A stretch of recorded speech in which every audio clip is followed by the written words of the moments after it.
But now, yeah, make all the demons quiet, yeah, we were built to thrive, yeah, I think that we've all had enough. What keeps you up at night, yeah, make all the demons quiet, yeah, we were built to thrive, yeah, I think that we've all had enough, yeah, I think that we've all had enough. Sick of dealing with the old plan, they know that we're calling it wrong. You got me like, oh yeah, I think that we've all had enough. They know that we're calling it wrong. Hey, it's too late to try to go contain it. A generation fueled by creation. We live lives on a small screen nation. We control the airwaves, no negotiation. I refuse to think we need saving. Something good will come from creation. And when we think that the world is too anxious, we'll adapt, evolve, survive, and save it. What keeps you up at night, yeah, make all the demons quiet, yeah, we were built to thrive, yeah, I think that we've all had enough. What keeps you up at night, yeah, make all the demons quiet, yeah, we were built to thrive, yeah, I think that we've all had enough, yeah, I think that we've all had enough. Sick of dealing with the old plan, they know that we're calling it wrong. You got me like, oh yeah, I think that we've all had enough. Sick of dealing with the old plan, they know that we're calling it wrong. Hey.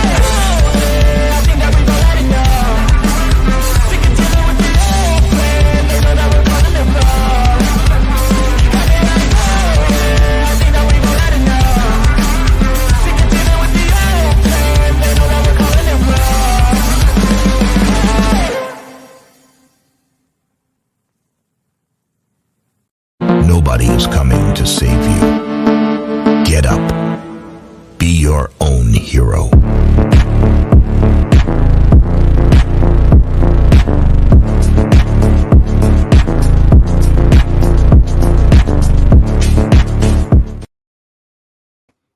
Good evening, ladies and gentlemen. Welcome to Sovereign Soul Unchained Mind, coming high above you, 250 miles above your imagination in the International Fake Station. I'm up here with my good friend Something Wong.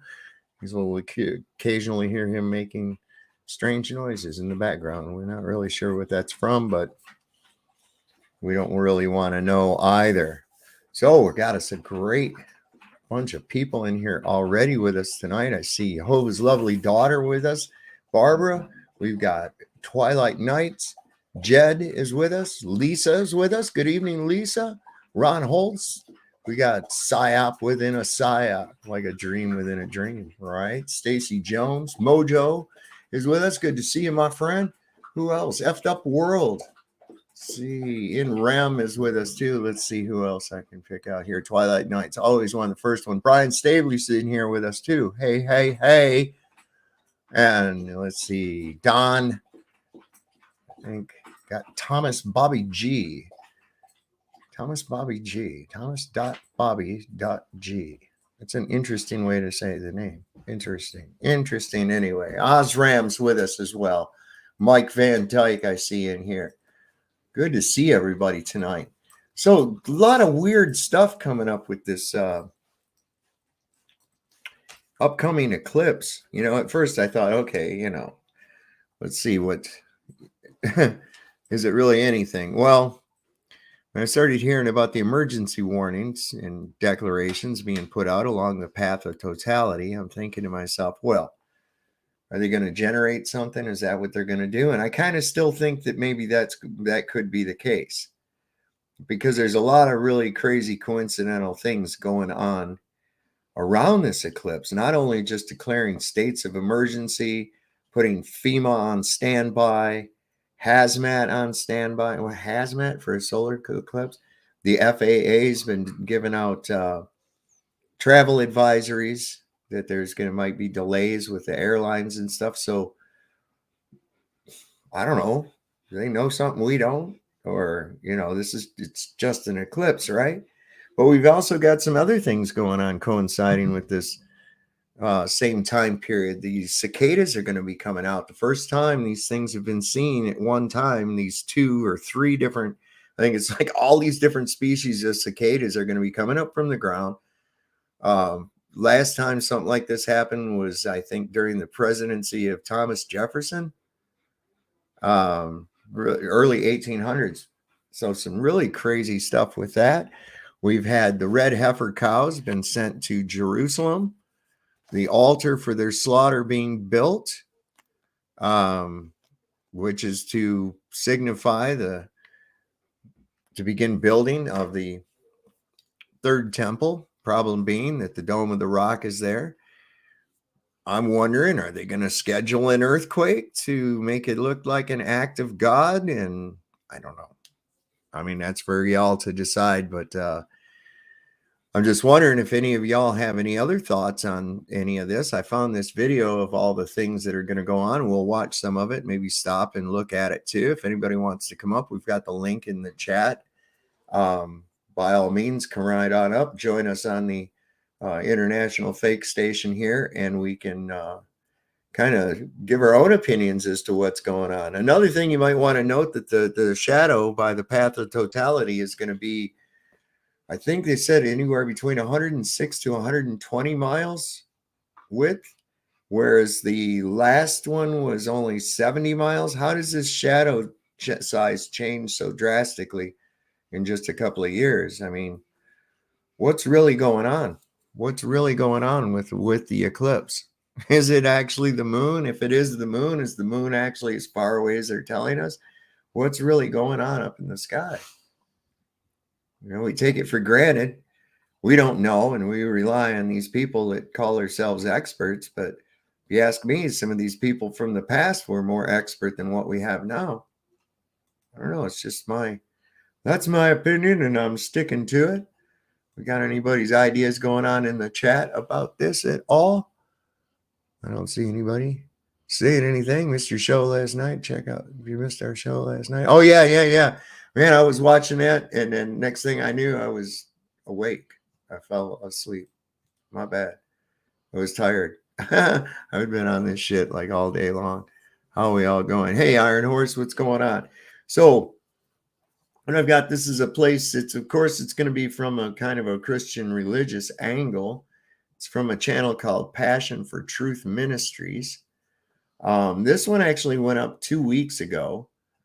And he has another, let me see.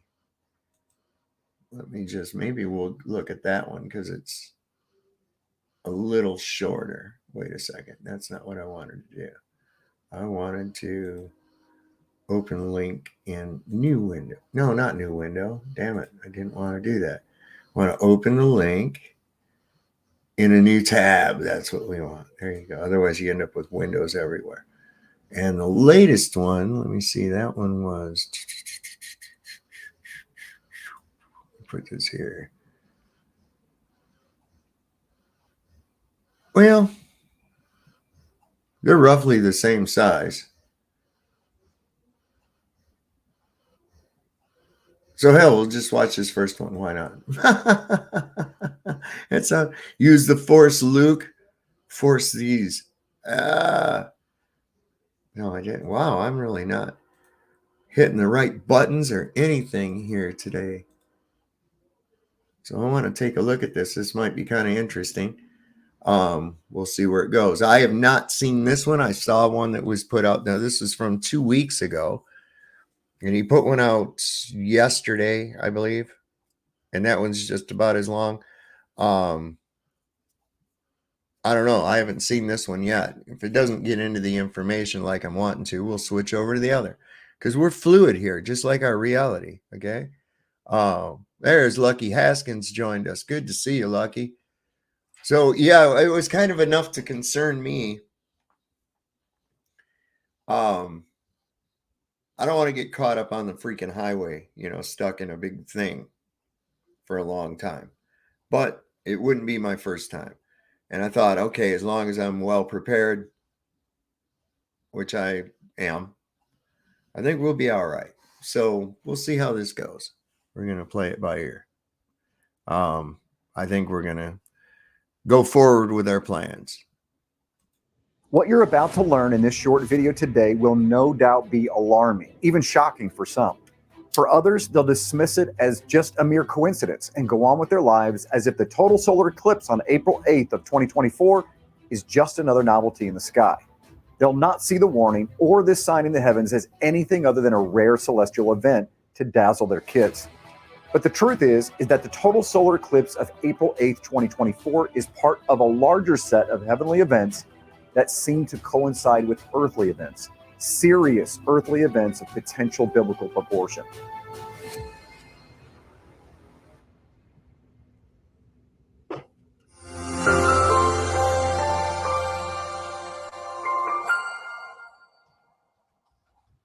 Hello everyone, I'm Jim Staley with Passion for Truth Ministries. For over 20 years now, I've dedicated my life into looking into the Hebraic roots of the Christian faith.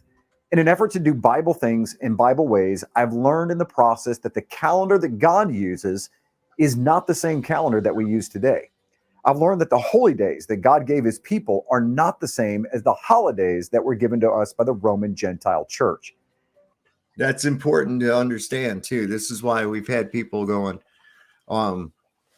why is Easter shifting around all the time? Why is it now? Why, a lot of us don't remember it ever being in March. But that's it right there. Is because we've transposed shit into a Gregorian calendar where this was actually on the Hebrew calendar. All this stuff was set by the Hebrew calendar. His feast days are powerful, all about Christ, are prophetic in nature, and transformative in practice. In short, they have revolutionized my entire life, the life of my family, and millions of believers around the world that have ears to hear and eyes to see what God is saying to his church today.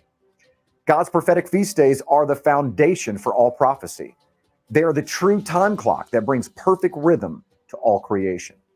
Try to understand prophecy without his calendar, and you'll no doubt find yourself stabbing in the dark like a blind man, or worse, left behind altogether.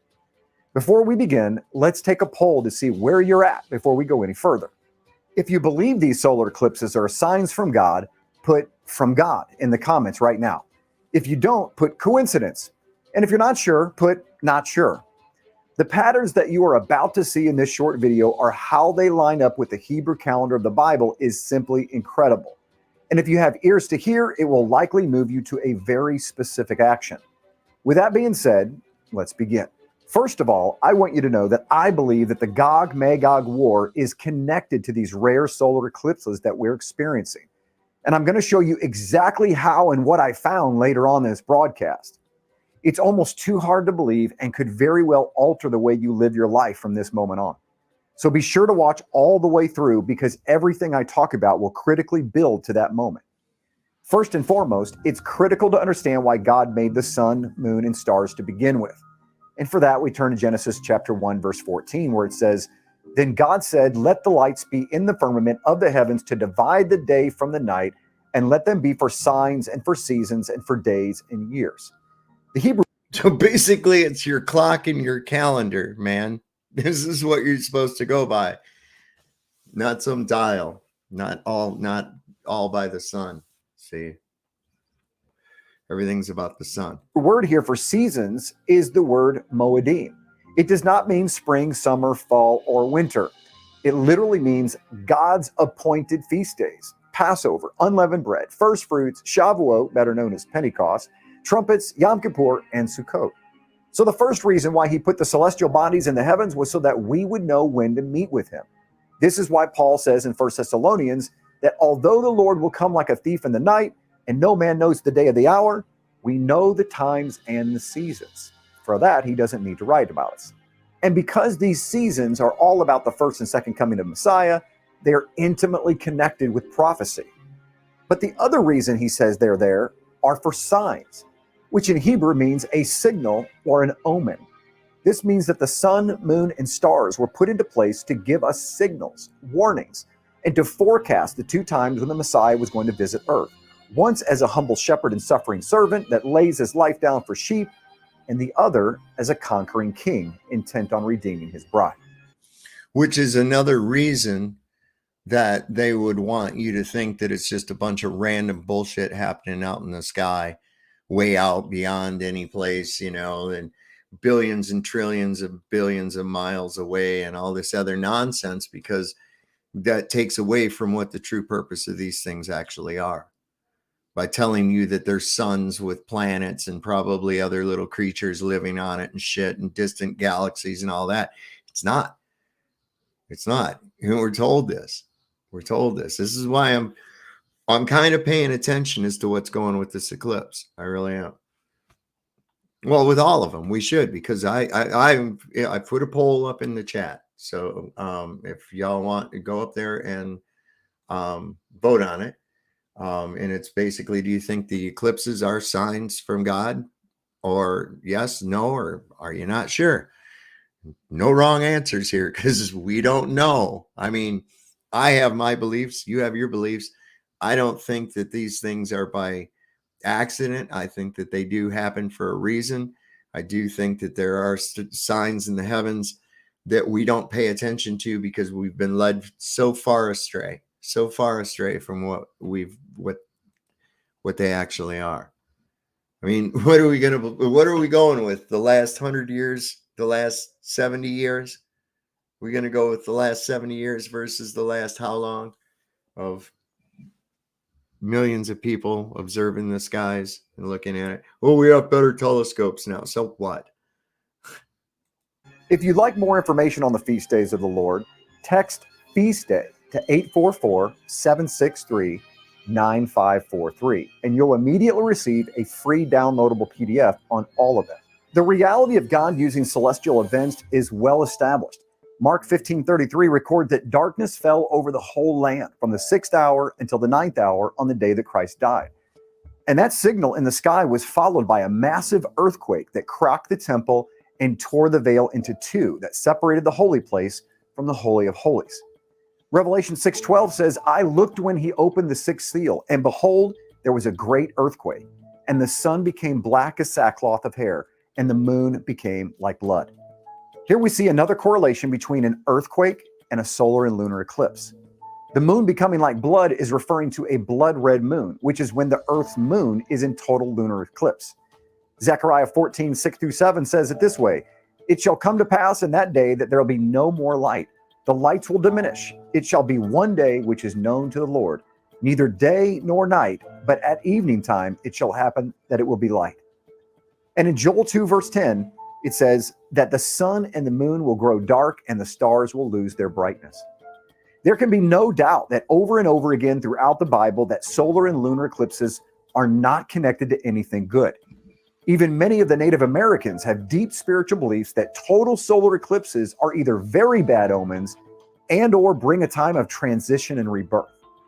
Which reminds me, I want to bring up a thing that my friend in Texas sent me regarding the eclipses too. He sent me a little video and I want to zoom it right up to that. He's a Native American and has really close ties with a lot of this information. So very interesting. I've been talking to him quite a bit.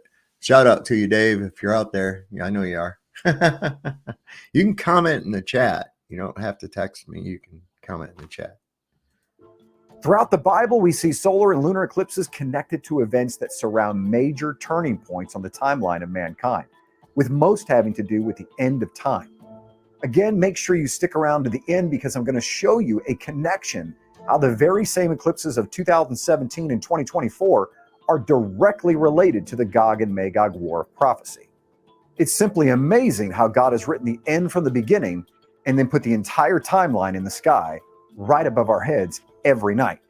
In the meantime, though, let's do a quick review of the most famous and rarest of lunar events, the tetrad blood red lunar eclipses. They are critical pieces to the end time story.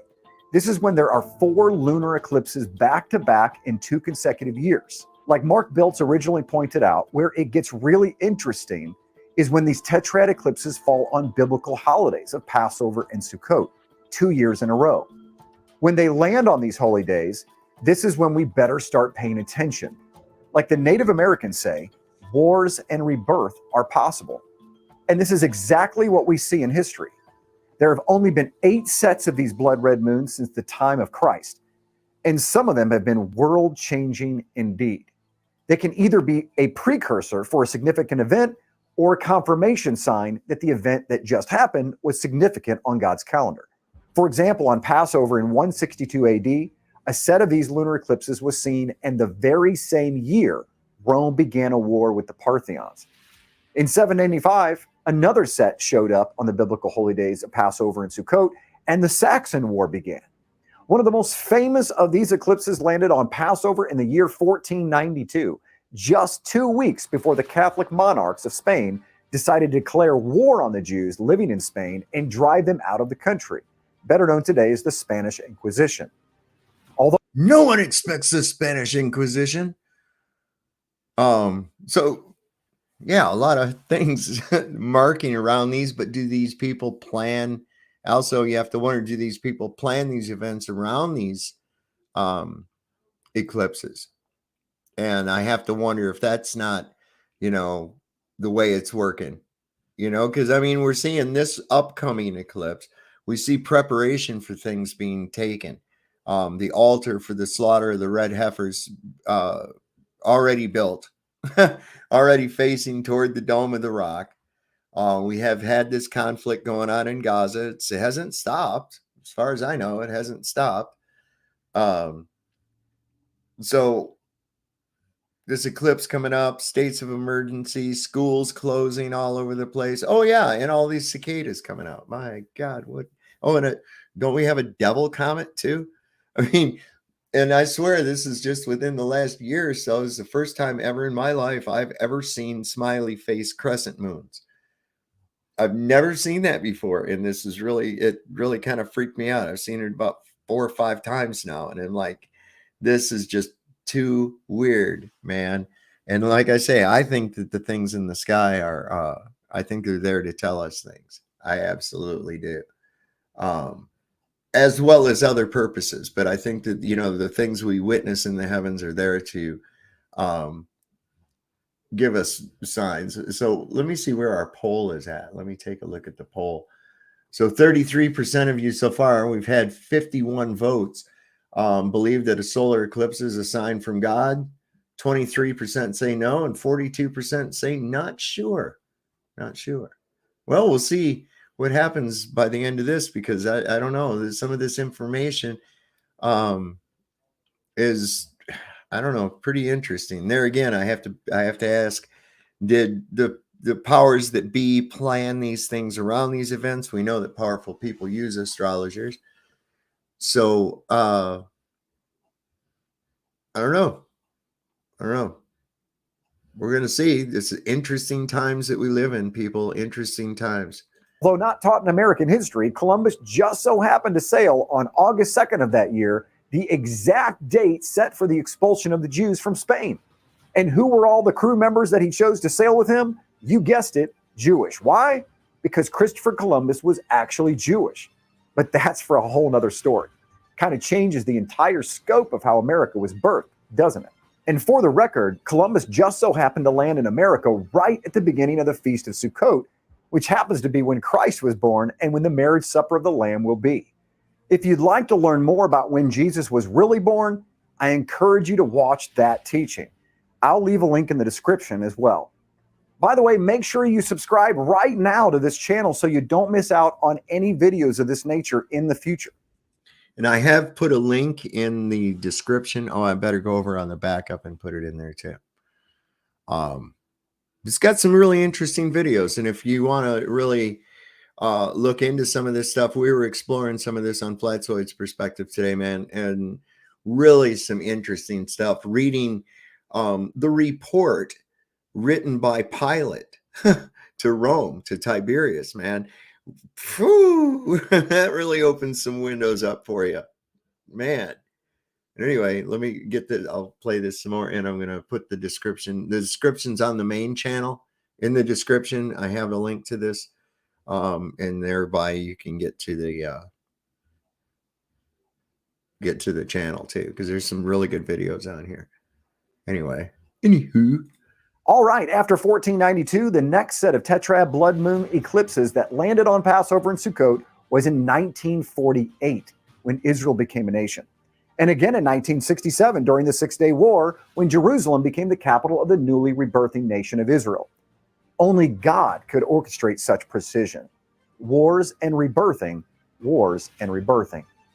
Then there was the well-known blood moons of our time, 2014 and 15, which didn't seem to bring much war at all, until you look a little closer and realize that after these eclipses, we've had a terror group named ISIS being formed. The global outbreak of Ebola was announced. It was when Israel went to war with Hamas in the first time in Operation Protective Edge in Gaza. And it's when America changed forever with the death of Michael Brown by a police officer in Ferguson, Missouri.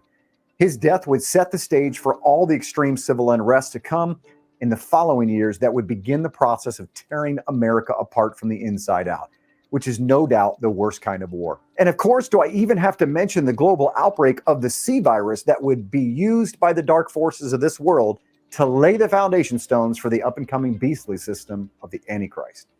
And incredibly, the next time a tetrad, a 4 blood red lunar eclipses happens, it will be on what some say is the 2,000-year anniversary of the resurrection of Christ in 2032 and 33, with the third of the 4 eclipses landing on the very day of Passover in which he died.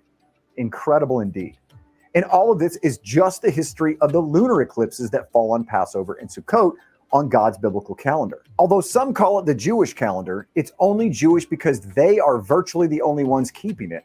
But the truth is that it's God's calendar, and it was given to all that would follow him from the beginning of time, even written in the stars. Now that we can see the prophetic significance of the lunar eclipses, now let's take a look at what all of you have been waiting for, the once-in-a-lifetime eclipses of 2017 and 2024 that form a proverbial X in the middle of the United States. Do they have anything to do with prophecy? Do they foretell the end of the world? We are about to answer that question. Of course it does. There was a picture right there of Jesus coming on a horse. Right? Photographic evidence, my friends. No. Buzz surrounding the solar eclipse of 2024 actually started in August of 2017. It was on August 21st, 2017, when for the first time in over 100 years, the sun crossed the entire United States of America, starting in Salem, Oregon, and moving through the entire Midwest and exiting through South Carolina on the East Coast. What was fascinating about this eclipse is that precisely at the exact time that the sun was going down in Jerusalem, the sun was rising over Salem, Oregon, which is the ancient name for Jerusalem in the Bible. There are 36 cities in the United States named Salem, and the 2017 eclipse would go through exactly 7 of them. We saw a lot of 7s in 2017, and you're about to see a lot more. With 7 being the number of perfection in Scripture, it's not surprising we have a solar eclipse going through 7 Salems in 2017, and happens to be in the Hebrew year 5777. What? See, that's what I'm saying. There's a lot of weird shit about this, man. That's what I'm saying. But most don't realize that eclipses are categorized for ease of recording into what they call a Saros cycle. The solar eclipse of 2017 was part of Saros 145, which, get this, has exactly 77 different eclipses throughout the entire cycle, with the 2017 eclipse being the 22nd eclipse. 2017 was also the 50th anniversary of Jerusalem being the capital of Israel. Exactly 107 days later, for the first time in history, America, through the hand of a 71-year-old president, recognized Jerusalem as the capital of Israel. An incredible picture is starting to develop. That's what I'm saying, man. And he moved the embassy there. Come on, y'all. This shit is just too weird. Diving a bit deeper, we see even more 7s. Hebrews chapter 7 tells us that Melchizedek is the king of Salem, with Melchizedek meaning king of righteousness, which we know is Yeshua Jesus. So all of this has to do with a perfect king of righteousness ruling over Jerusalem and the events leading up to such a crowning moment. But what's really mind-blowing is the message that forms when you go to the very place where the eclipse reaches maximum totality. The last city it goes through before it reaches totality is Jacob, Illinois, which happens to be in the only area in the United States that's called Little Egypt. The maximum totality just so happens to be a 7-mile radius that includes all of Little Egypt including Devil's Lake, Lake Egypt, and Giant City National Park. So the last city that it goes through is Jacob, whose name was changed to Israel. And the next minute, the epicenter of the eclipse centers over the only place in the world called Little Egypt, after it's gone through 7 cities with the ancient name of Jerusalem. You cannot make this up. Dudes and dudettes. This is some crazy shit. Am I right? Am I right? I mean, wow. It's a lot of coinkydink. You know what I'm saying?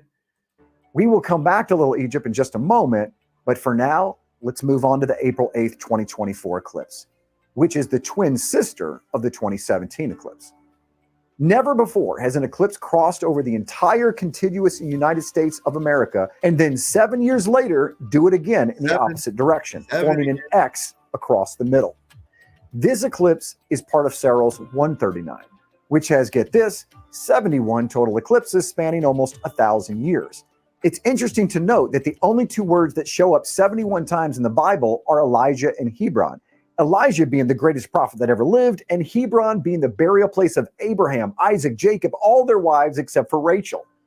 Just like Elijah shows up 71 times in scripture, so does this eclipse. And out of the 71 eclipses, the 24 eclipse just so happens to be the 30th one, connecting it to the very prophetic number in scripture and the age of Yeshua when he started his ministry. While the eclipse of 2017 would highlight 7 cities named Salem and find its place of maximum totality over an area known as Little Egypt in southern Illinois, the 2024 eclipse would up the ante significantly by going through another 26 cities named Salem, meaning that the 2 total solar eclipses would pass over exactly 33 of the 36 cities named Salem.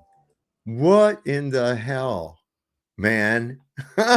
This is nuts. Another highly prophetic number pointing to the Messiah who was crucified at age 33. Why not all 36? I believe he personally left 3 outside of the darkness because there were 3 years that Yeshua was in Salem, Jerusalem, and it was not in darkness while he was there. So we have an eclipse representing the start of his ministry, one for the end of his ministry, and the remaining 3 Salems representing how many years the light of Yeshua was actually in Jerusalem. Wow. It's also incredible to learn that there are only 7 cities in the entire United States with the name Nineveh, and the 2024 eclipse passes directly over 2 of them, while 4 more are barely outside the area of totality. Nineveh, of course, was the city that Jonah was sent to warn them of their impending doom if they did not repent. There are only 2 cities in the whole U.S. named Jonah, and the 2024 eclipse passes right over the top of one of them in Texas. Could this be a hidden warning for the American modern-day Nineveh to repent from its current trajectory or face the same judgment of God? I believe it is. And the 4 that are just outside of the total darkness could be symbolic that there is still a chance for us to repent. While the 2017 eclipse hit its maximum totality in a place called Little Egypt, the actual epicenter finds itself right next to 2 lakes called Devil's Kitchen and Egypt Lake. And against all mathematical possibilities, the 2024 eclipse crosses the 2017 eclipse in precisely the exact place in southern Illinois, with the epicenter, the X marks the spot, being over one single road in the middle of a national forest just a few miles west of Devil's Kitchen. And what is the name of that road, you ask? None other than Salem Road. Incredible. Out of the millions of roads it could have pointed to, it pointed to Salem Road, the ancient name for Jerusalem. While all the attention has been on the 2 solar eclipses that intersect in the middle of the United States, there was another annular solar eclipse that also crossed the lower southwest of the United States in October of 2023, which just so happened to mark the very first week of the war in Israel against Hamas. When the 2023 eclipse is laid over the other 2 eclipses from 2017 and 24, something stunning shows up. While most of us wouldn't really connect that shape to anything, an ancient Israelite would have immediately recognized it as the first letter in the Hebrew alphabet, Aleph. And although it's clear that the 2017 and 24 eclipses make an X over America, King David would have said it was the last letter in the Hebrew alphabet, the letter Tav.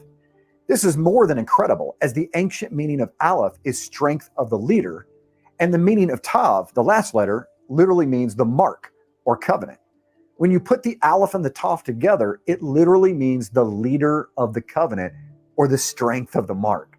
With Yeshua being called the Alpha and Omega, the Aleph and Tav, God is literally signing his son's name across the entire United States, letting us know that the leader of the covenant is coming, that he is the king of Salem, Jerusalem.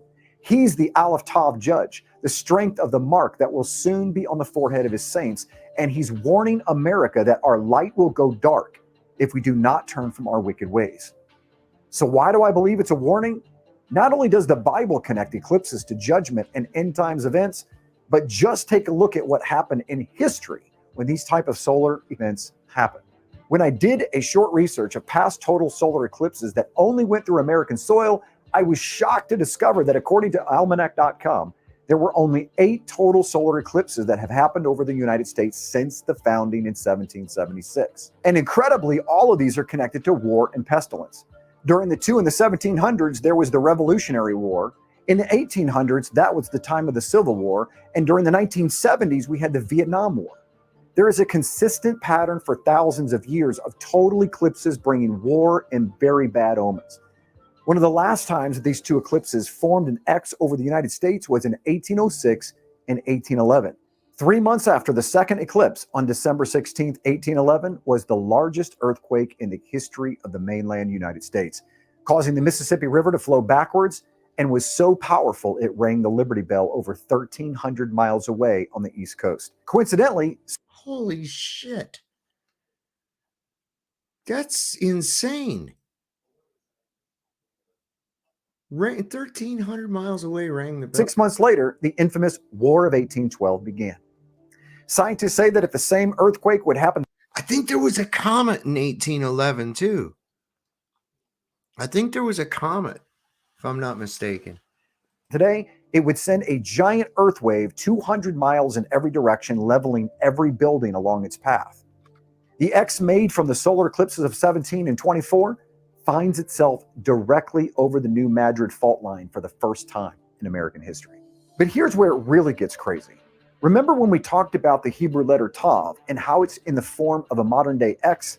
Well, Tav is the 22nd letter in the Hebrew alphabet. Now watch this.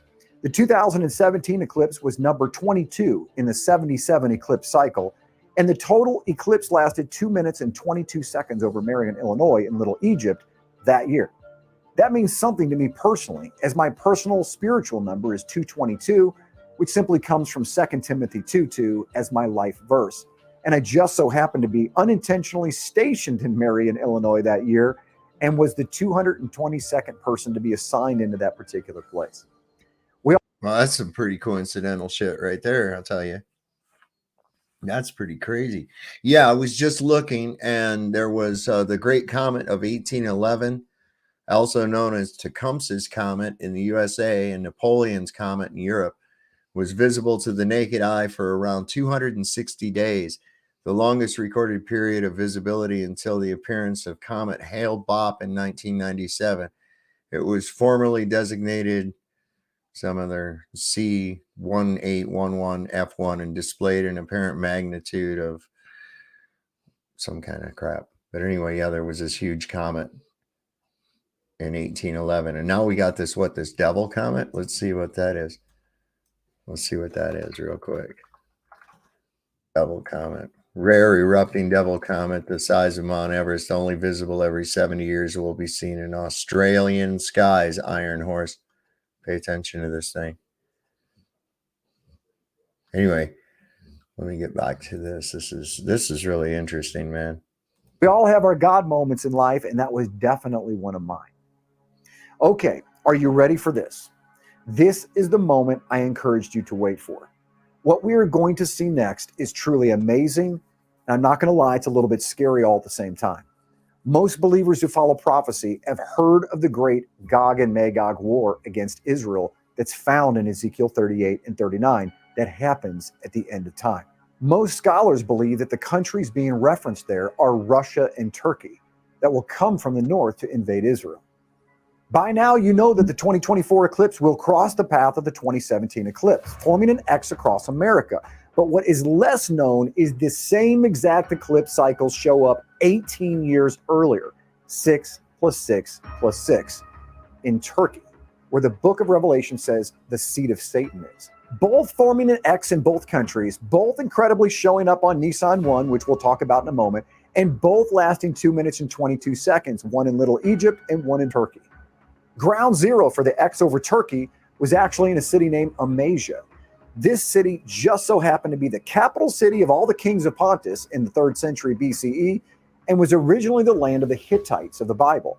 All the Ottoman princes, who were actually descendants of Esau, were sent there to learn how to govern during the Ottoman Empire. And according to Wikipedia, Amasia was the location of the final planning meetings for the building of a Turkish army in 1919. Did you catch that? Amasia was the city where the Turkish army was created that would one day be a part of the last great Gog and Magog war against Israel before the coming of the Messiah, not to mention that these are the descendants of Esau, the long-standing enemy brother of Jacob. Coincidentally, 6 days after that eclipse over Amasia, one of the largest earthquakes in Turkish history was recorded, and 12,000 people died that day. Damn. And for whatever it's worth, I felt led to measure the distance between Amasia and the epicenter of totality in the 2024 eclipse here in America, and was shocked to discover that it was exactly 6,000 miles on the dot, with 6 being the number of man, and there only being 6,000 years of human history according to prophecy. This mathematical impossibility of the 2 points on the X being exactly 6,000 miles apart is just too hard to dismiss as a coincidence. Think about this for a second. The only 2 times in history that Saros 139 and 145 eclipses both cross and form an X is over Turkey and then over America, with one highlighting the very seat of Satan that Revelation says is in Turkey, and the other eclipse highlighting Jerusalem through 33 cities named Salem, and Jacob and Little Egypt being delivered out of the giant city in the devil's kitchen. God is sending a message through the signs in the heavens, my friends. And at the risk of sounding like a late night infomercial, we are not finished yet. While the 2024 eclipse is part of a series of 71 eclipses, it is not the only celestial object that banners the number 71. Incredibly, for the first time in 71 years, there is a comet by the name of 12P Pons Brooks that will be passing by Earth. It only shows up once every 71 years and just so happens to show up right next to the sun on April 8th, 2024. And guess what its nickname is? The Devil's Comet. Incredibly, there was a comet. What the fuck, guys? Come on, man. Really? Well, wait, there's more. Emilio's man says, I know, dude. I know. This shit is nuts. It's off the chain. I mean, and it's earthquakes. Always with the damn earthquakes. Wow. Okay. Let's just keep going with this. This is wow. Comet visible in 1811, right before the New Madrid earthquake as well. From Devil's Lake to the Devil's Comet. It seems that the devil, Egypt, Jerusalem, Jonah, and Nineveh all seem to be highlighted by these events. Discovering that there was a rogue Devil's Comet out there made me curious of what the rest of the night sky looked like. So when I went over to stellarium.com to use their online software to look at the night sky from Little Egypt and Illinois, I was completely shocked at what I saw. Not only did all 8 planets line up looking to the west, but the Devil's Comet was also in alignment right with the sun. So what does all this mean? I can't say. But what I do know is all of these, quote, coincidences are adding up to beat every single impossible odd. But there is one single event still left, an event that hasn't happened in thousands of years, an event so significant that if it happens, it will quite possibly be the precursor to ushering in the Antichrist himself. Yeah, we're going to get into that. We're going to get into that, Emilios, man, because this is the one I hadn't seen yet that he said, if you haven't seen this, go back and watch it. So I thought we'd go over this. Is really, I didn't know we'd be going the whole thing. This is a lot of shit. And we'll get into this stuff with CERN as well. But all those planets aligning. And I did get an article from space.com about that shit. That the planets will be lining up. You got this devil comet comes every 70 years. I mean, all there again with the 7. Whoop, whoop, whoop. Oh, man, come on. We live in extraordinary fucking times, guys. This is amazing. I will report to you what this event is in just a moment. It's going to happen this year. But before I do, I want to ask you what you think all this means so far. Do you think it means that judgment is coming to America? Does it mean war, earthquakes? Tell me in the comments what you think. If you do, tell me how God is leading you to prepare for these things. The only thing we can know for sure is that America has definitely lost her way, and judgment will always start with the household of God. Take a look at this verse in Ezekiel that talks about that future judgment and how he places a mark on the foreheads of those who are to be spared. I just want to point out that in our poll, we're at 33% in each category. We're at 33, 33, 33. Yes. There it went up. 34% said yes. But there for a minute, it was 33 all the way across the board. That's kind of cool. And the hits keep on coming, right?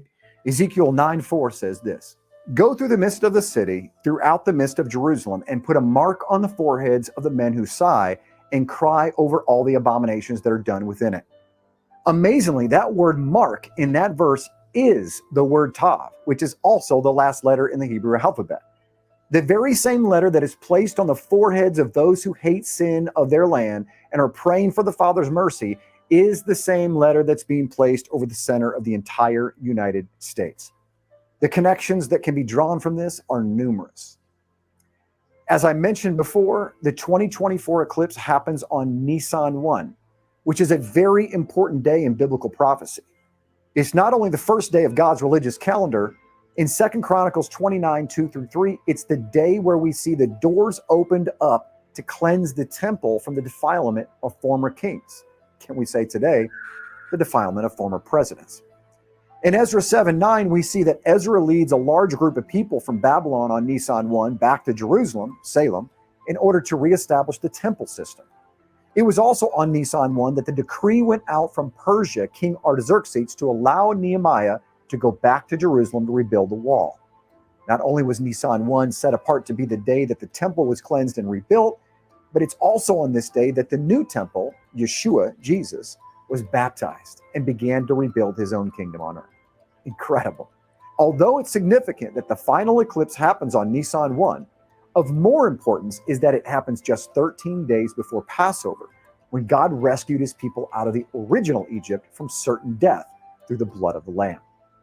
Is it a coincidence that these solar eclipses over America pass through 33 of the 36 Salems, and the epicenter of the mark of God just so happens to be over a place called Little Egypt right at the time of Passover? I think the handwriting's on the wall. Another Exodus is coming, and we need to get ready and understand the signs of the time. We need to repent for our sin and get back to doing Bible things in Bible ways. As a matter of fact, if you have never been to Passover Seder, text the word Passover to 844-763-9543.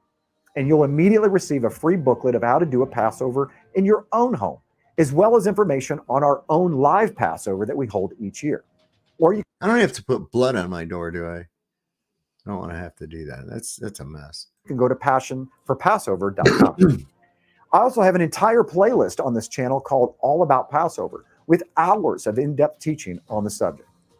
My friends, there's one more event that these eclipses could be a sign for.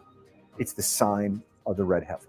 Most people that follow biblical prophecy know that it is prophesied that the third temple will be in operation before the Great Tribulation begins. The scriptures say in Daniel 9:27 that halfway through the 7-year peace treaty that's signed in Israel, the Antichrist will stop the daily sacrifice. By default, this means that there must be a sacrificial system already in operation for a daily sacrifice to even be offered. And that means that a perfect red heifer has to be offered first. According to Torah, before a temple can be cleansed and put back into operation, they must first sacrifice a red heifer that has not a single white hair and then use its ashes to cleanse all the components of the newly inaugurated temple. The problem is that they've been trying to find a kosher red heifer ever since Israel's become a nation, and it's only been in the last year that all this has come about, and now they have 4 red heifers in Israel right now, flown on a plane from Texas and ready for sacrifice later this year. I cannot overemphasize just how serious this could be. Starting daily sacrifices would no doubt be right around the corner, along with the revealing of the Antichrist. I encourage you to watch my video on the red heifer to learn more about this incredible historical event. I'll leave that And they have built the altar. The altar is built. link in the description as well. Just like Ezra led the people of Israel back to Jerusalem on Nisan 1 in order to start the temple system back up again, could the 2024 eclipse on Nisan 1 forecast the very same thing for this next temple? It does seem entirely possible and even probable. Life is short, my friends, and eternity is a very long time. He is coming back someday, and none of us are truly ready. While there's countless videos and people out there claiming the end of America is coming and war is at the door, the truth is that God says that he has not given us a spirit of fear, but a spirit of power, love, and a sound mind. It's also important to remember that he's putting the signature of Yeshua on our country, the Aleph Tav, and placing judgment on the devil's kitchen and Little Egypt, while only causing 2 of the 7 cities named Nineveh to go fully dark. This tells me that there is still time before this modern day Nineveh is judged. And I pray that we repent and are spared just as they did. While judgment very well may come, just like in Ezekiel's day, it will start in the household of God first. And only those who have his tav, his mark on them, will survive. Just like the blood of the lamb over the doorposts in the original Egypt was the mark that protected his people from judgment, so God could very well be warning his people again through this mark over Little Egypt today. God makes a declaration in 2 Chronicles 7:14 that if my people who are called by my name will humble themselves and pray and seek my face and turn from their wicked ways, then I will hear from heaven and I will forgive their sin and heal their land. Ladies and gentlemen, this is not a Democrat or Republican issue. It's not even an Israel versus her ancient enemies issue. It's not a black versus white or a liberal versus conservative issue. This is a simple heart issue. This is are you currently seeking his face and hating sin so much that you deserve to receive his mark issue? War is possibly coming, my friends, and it's already at the door whether you know it or not. For we don't fight against flesh and blood, but the evil principalities and powers of this present darkness that rule in high places. Mm-hmm. If there's anything that I've received in the spirit from all of this, is that God's people have become just like ancient Israel. We've become lawless, complacent, lazy, and have put aside the commandments of God for the comfy traditions and the doctrines of men, which virtually all come down from the Roman Church. We've traded the incredible prophetic feast days of the Lord that are all about Christ and have allowed the Roman Church to feed us a steady diet of watered-down religious holidays that are steeped in paganism. We have forgotten the very Sabbath that we're told to remember and have unknowingly given away all the blessings that go with doing Bible things in Bible ways. We've become largely worse than the church of Laodicea, and we wonder why we are losing our children to a woke culture, and we've lost our relevance in society today. It's because they're trying to program this damn Sodom and Gomorrah mentality, right? You know, make it normalized. I mean, if people don't think it's suspect that these weirdos are, you know, fighting to go in and read stories to little kids. I mean, what the fuck is wrong with you, man? What the fuck is wrong with you? You know, I can't even fathom that. You know, I can't even, wow. Anyway, that's pretty much that. The rest of it's kind of like advertisements. You can pretty much watch the whole thing, but go over there. Passion for Truth Ministries got some pretty good videos there. I'm going to show the other one about CERN. We'll go over that one here too. But this was sent to me by a friend of mine regarding the astronomical alignments and what the natives are thinking about this. So let me just kind of bring it up here and see if it works out relevant. We'll see how this goes. There we go. Ooh, look, a hinge.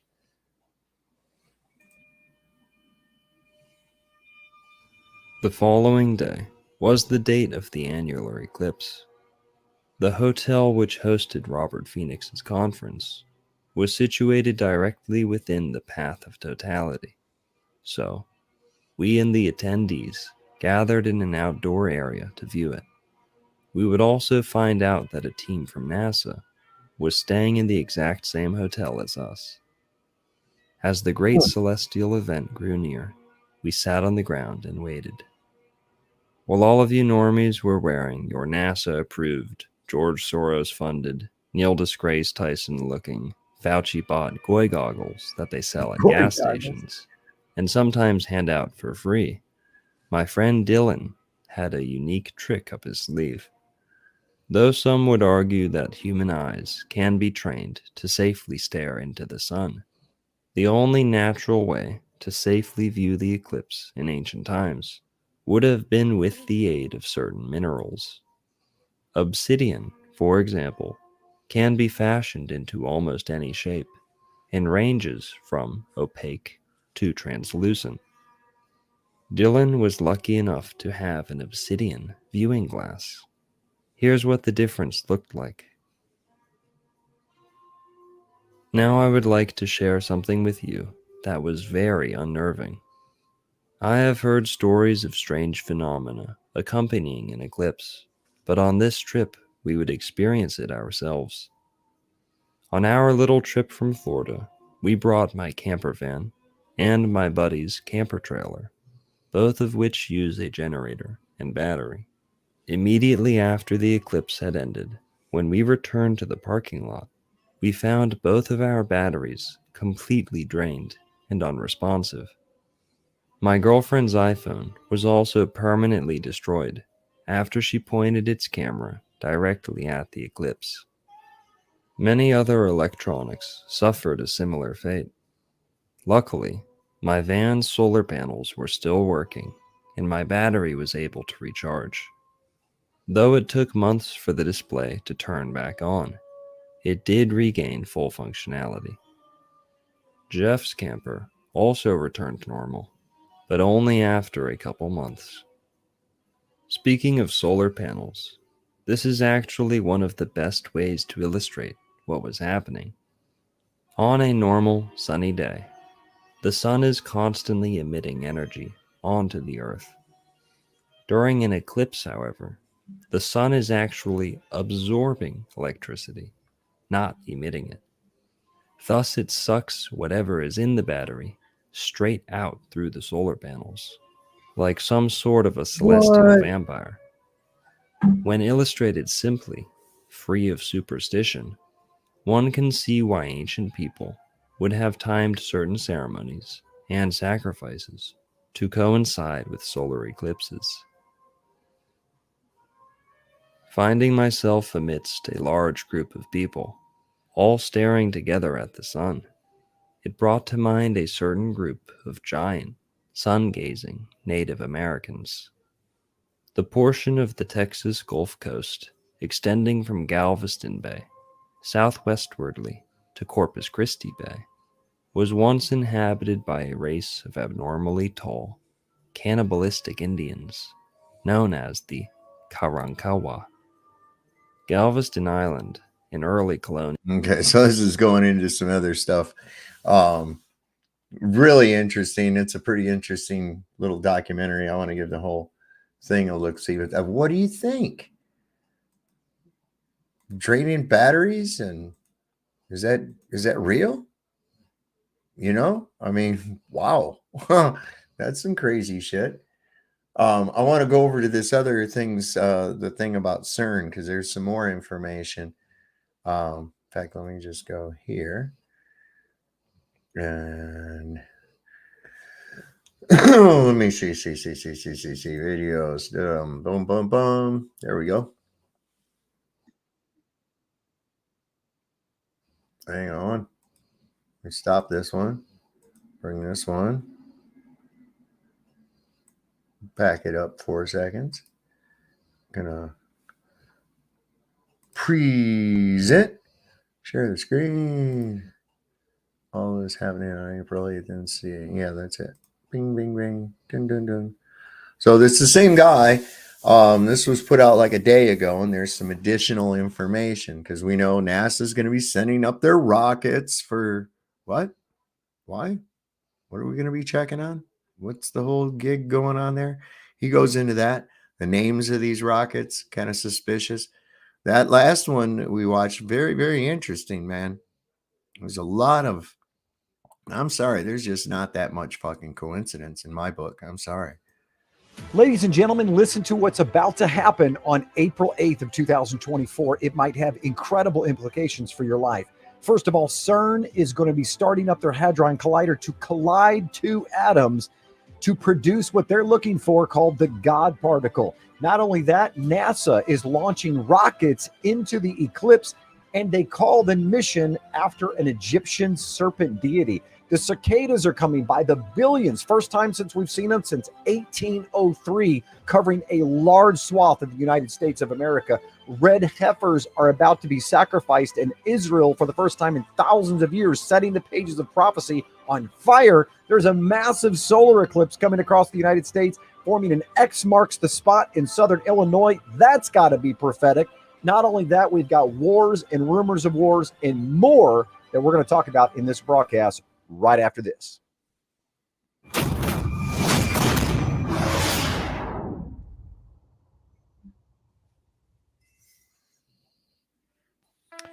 Hello, everyone. I'm Jim Staley with Passion for Truth Ministries, and this video is critical. There are so many things that are happening on April 8th.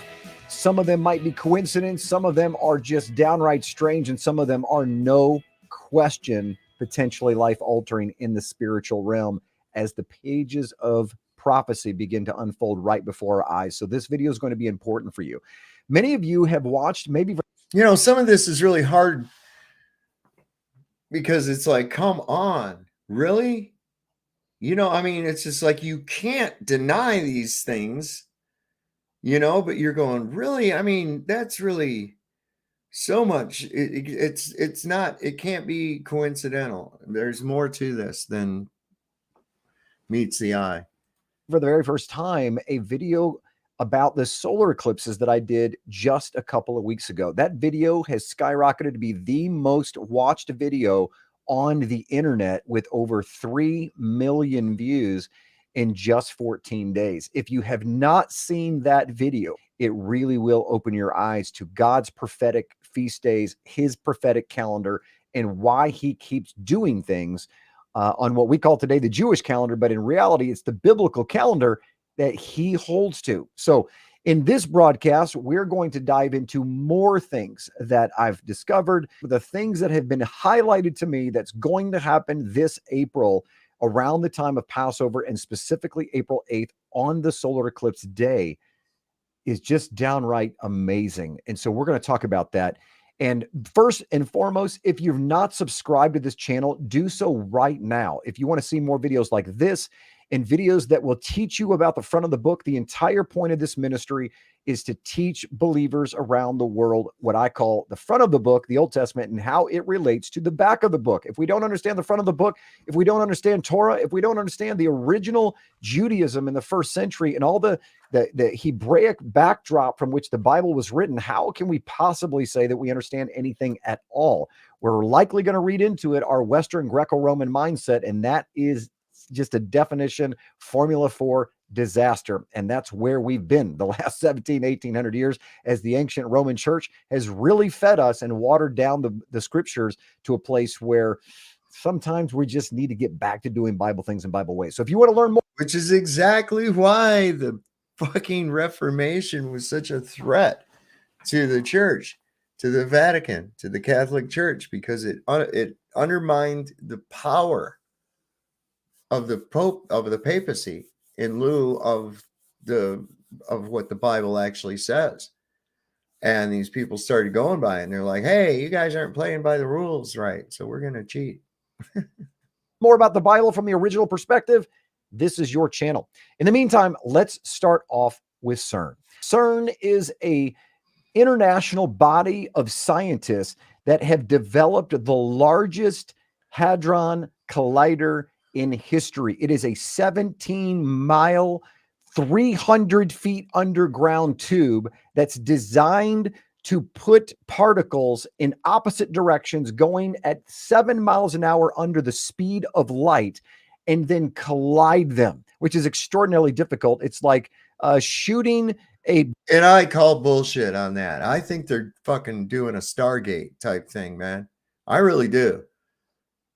I mean, this is just, that's ridiculous. Look at all of that. There's some little microscopic subatomic fucking particles. Bullshit. Bullshit. This is like a Stargate type of thing. A portal, something. Bow and arrow at 100 yards away from your opponent and hitting the tips just perfectly where they explode. That's what they're trying to do. And why are they trying to do this? Because they believe if they can get these particles to go at the speed of light and eventually come and collide with one another, then they will discover what's called the antimatter or the dark matter of what is holding together matter to begin with. They know it's there, like, gravity's there, but you can't really see it. They know it's there, but they have never been able to capture it. They call it the God particle. They want to discover what's holding this universe together. Ladies and gentlemen, it's just very simple. Open up your Bible and save billions of dollars. The Word made flesh is what's holding this entire universe together. Amen.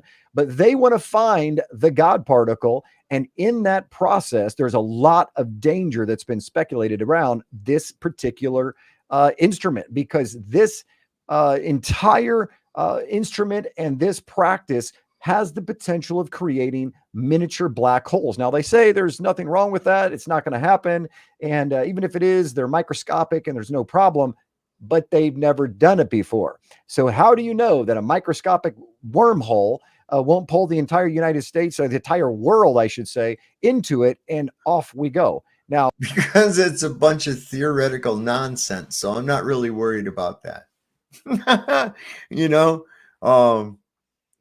All the stuff they're postulating that they're doing is all theoretical nonsense to fucking begin with. So what are they really doing? What are they really, what is that thing really?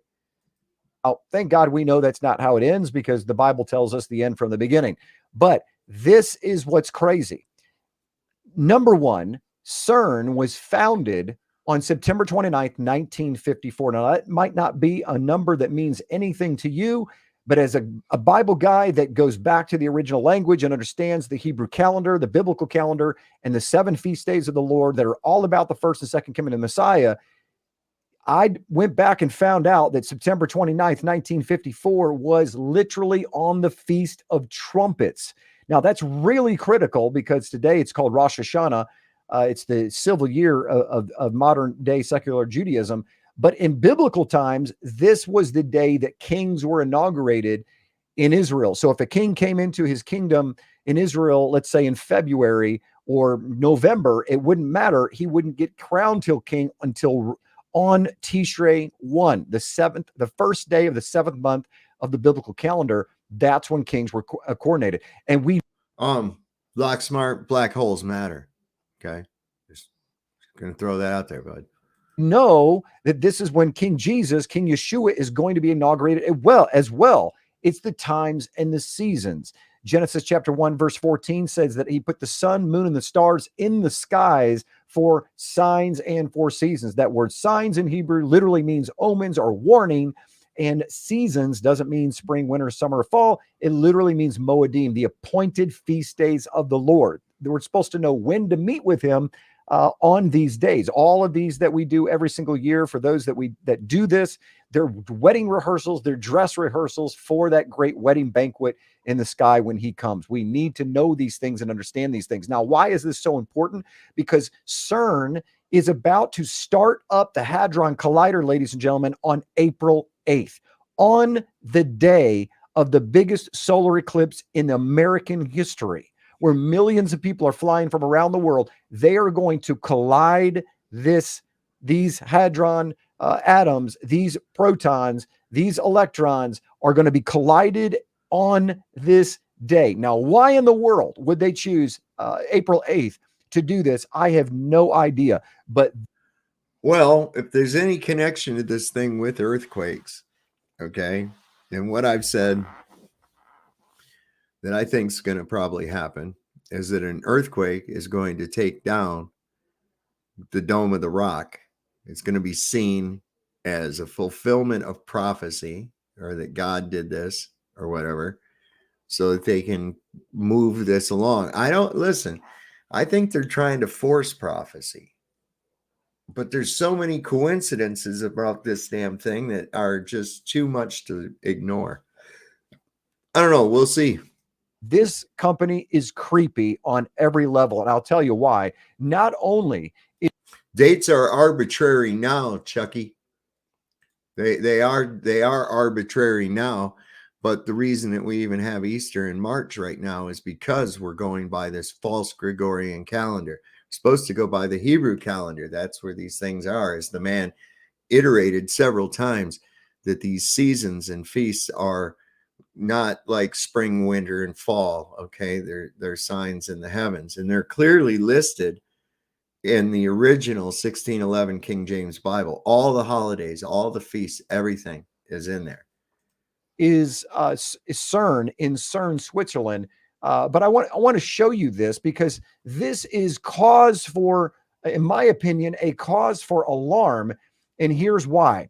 If you take a look at where it's actually at, okay, a large portion of CERN is located in the territory of St. Genus Poli, probably not pronouncing that right.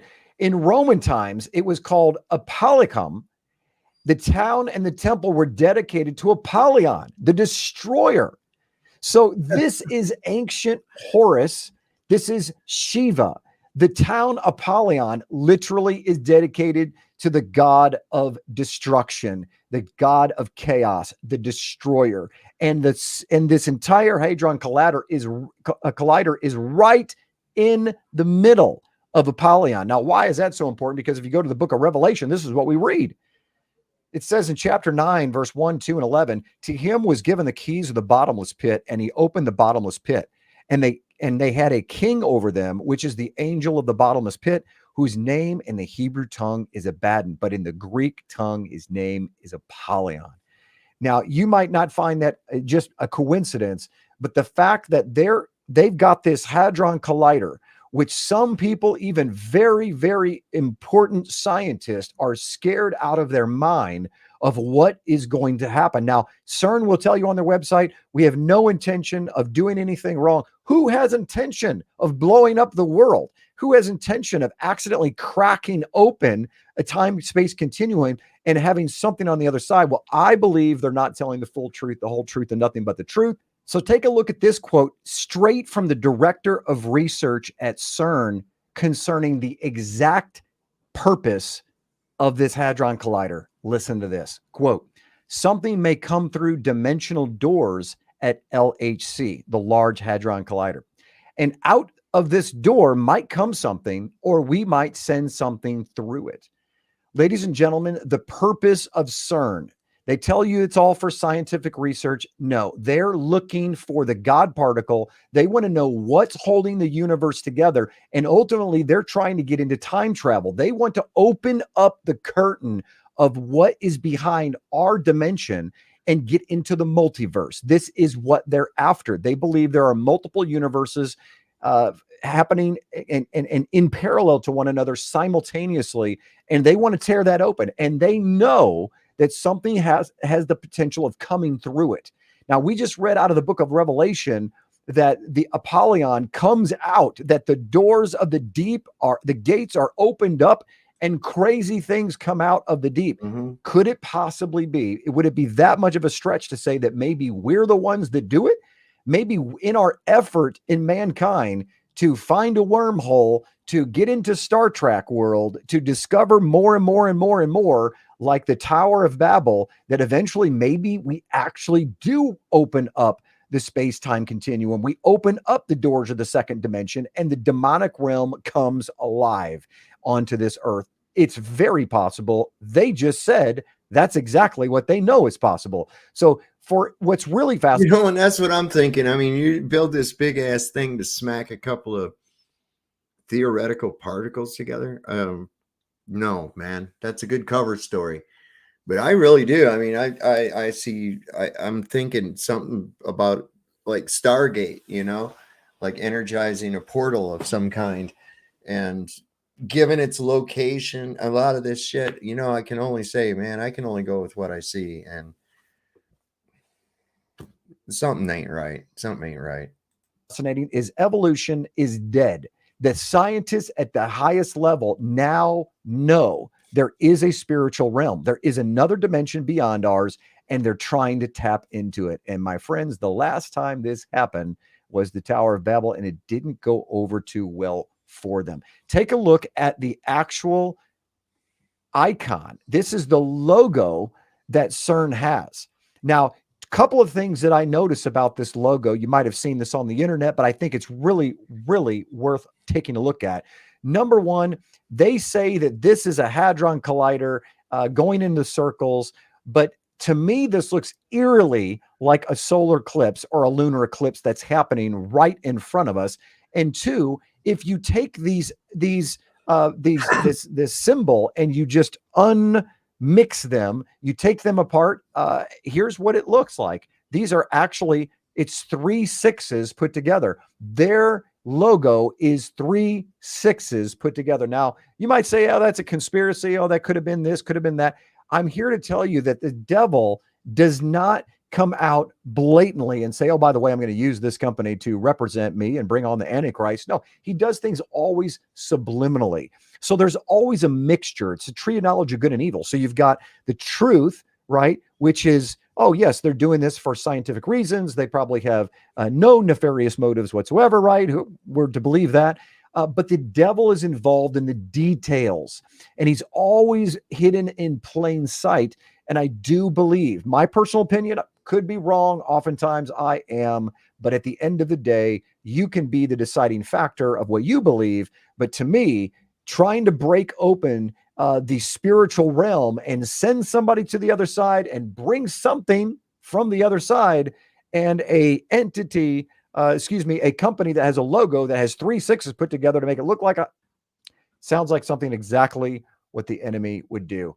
And here is what's fascinating. Only company that I know of in history that's international in nature, that right outside the doors of this facility in CERN is the statue of Shiva. Now, they will tell you, oh, this was given to us by the scientific community from India. And that's true.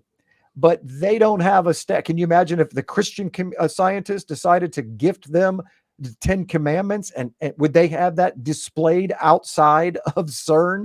No, not at all. You know that would not be true. They are discriminating here on one level, and they are telling you in plain sight, this is what we believe. Now, who is Shiva? She is, it's actually the goddess of destruction and rebirth. Yes. We are all caught up here on that part of it here at Sovereign Soul Unchained Mind. Holy shit, 169 people watching. That's pretty cool. But yeah, I was just looking at something with these cicadas. After he goes into it, it's kind of interesting where they're all going to come out at too. This is going to be kind of interesting. I got a map, and yeah, you'll see. Not even a she. They say it's a she, but it's actually a guy, but it's actually mixed, a guy and a girl. Sounds like a trans to me, thousands of years old, right out of the mind and the playbook of the enemy. And she is the goddess of destruction and rebirth. So her job is to destroy and then recreate. And that's exactly what Satan wants to do. He wants to destroy what God did and then recreate it in himself. And so Shiva is doing a dance with fire. Okay. We know how the end of the world ends according to the book of Revelation and the prophets. And Shiva is the god. There's so much in it. I encourage you to go look at just Shiva and all the prophetic symbolism of what that goddess looks like and what she's doing right here represents. But this is outside of CERN. And listen to this. This is a plaque that's right next to the statue. This is what it says. Now, for those that just believe all this is just given by the Indian government, okay, if so, why is these words on this plaque? Quote, thousands of years ago, Indian artists made the image of the Lord Shiva absorbed in the dance from the copper chain. Today, in our time, all physical scientists are again using advanced technologies to create the format of cosmic dance. At present, scientists theorize of a cosmic dance actually stands on the foundation of ancient myths, religion, art, and physics. Modern physics tells us that the process of creation and cataclysm is not just linked to the beginning and end of life in the universe, but to the particles of the whole creation. In other words, ladies and gentlemen, this was quoted by a top scientist on a plaque right next to this Shiva statue that is validating that Shiva is the perfect representation of what we're doing. The particles dance on a microscopic level, and it's all connected to religion. It even says it in there that religion, art, physics, all of these things are mixed together. They're all connected.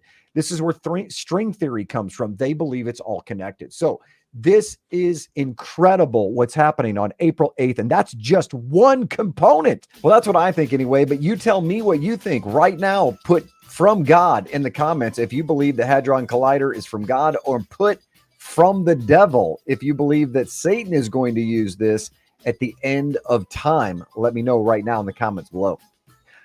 I think it's got to do with it, and he was given the keys to the bottomless pit thing. You know, it lines up. I don't know, man. I don't know what kind of, and who is it that works there? One of the head researchers,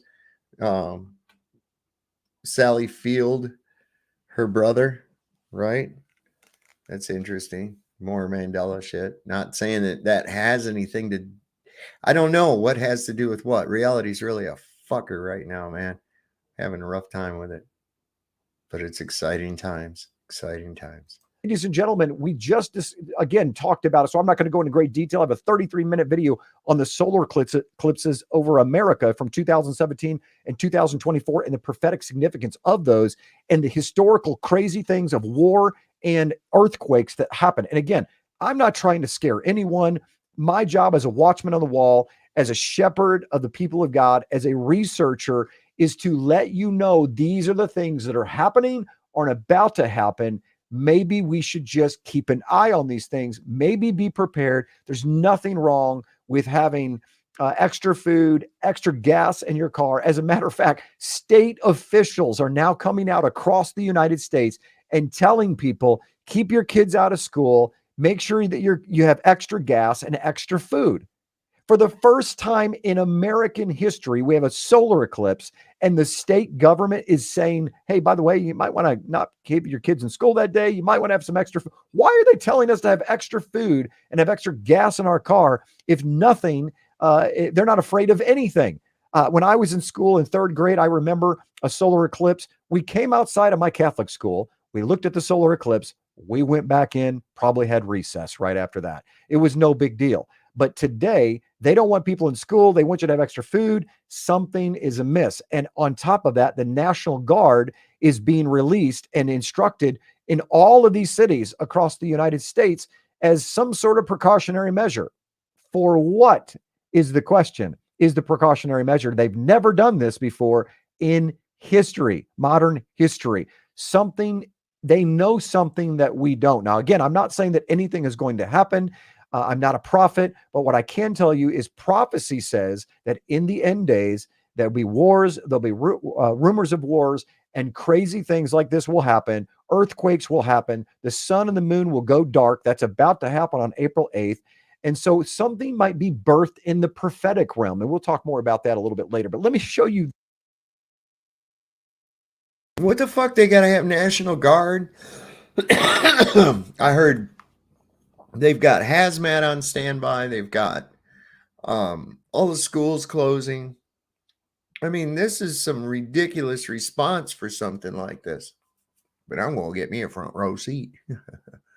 This NASA on April 8th, not April 9th, not April 7th, April 8th, is going to be launching 3 rockets into this solar eclipse for all kinds of research purposes. And that's fine, all dandy.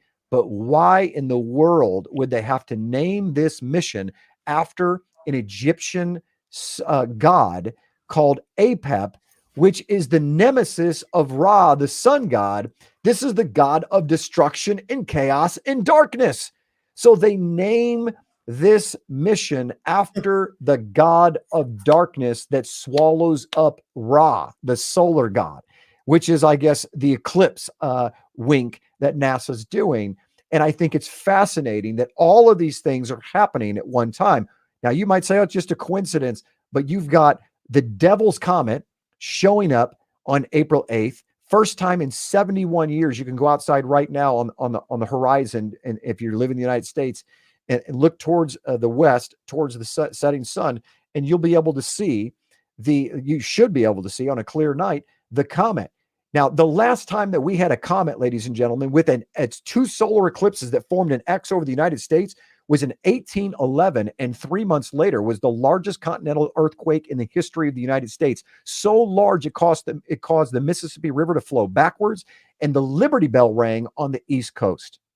This is a serious, serious thing that's happening. And now we've got a Hadron Collider that's trying to collide 2 atoms together to form whatever they're trying to form, find the God particle, open up the space-time continuum. Could they do it on that day? They're saying between that day and by April 22nd, which happens to be Passover, they're expecting on April 22nd for the antiprotons to be introduced into the Hadron Collider. You cannot make this stuff up. It keeps happening over and over again on Passover. Nisan 1 is April 8th, which is the beginning of the Hebrew year, 14 days before Passover on the biblical calendar. Nisan 1 was when they cleansed the temple during Nehemiah's time. There's so many things that happen in the Bible on Nisan 1, and now we've got all these crazy things that are happening on Nisan 1 again. And if that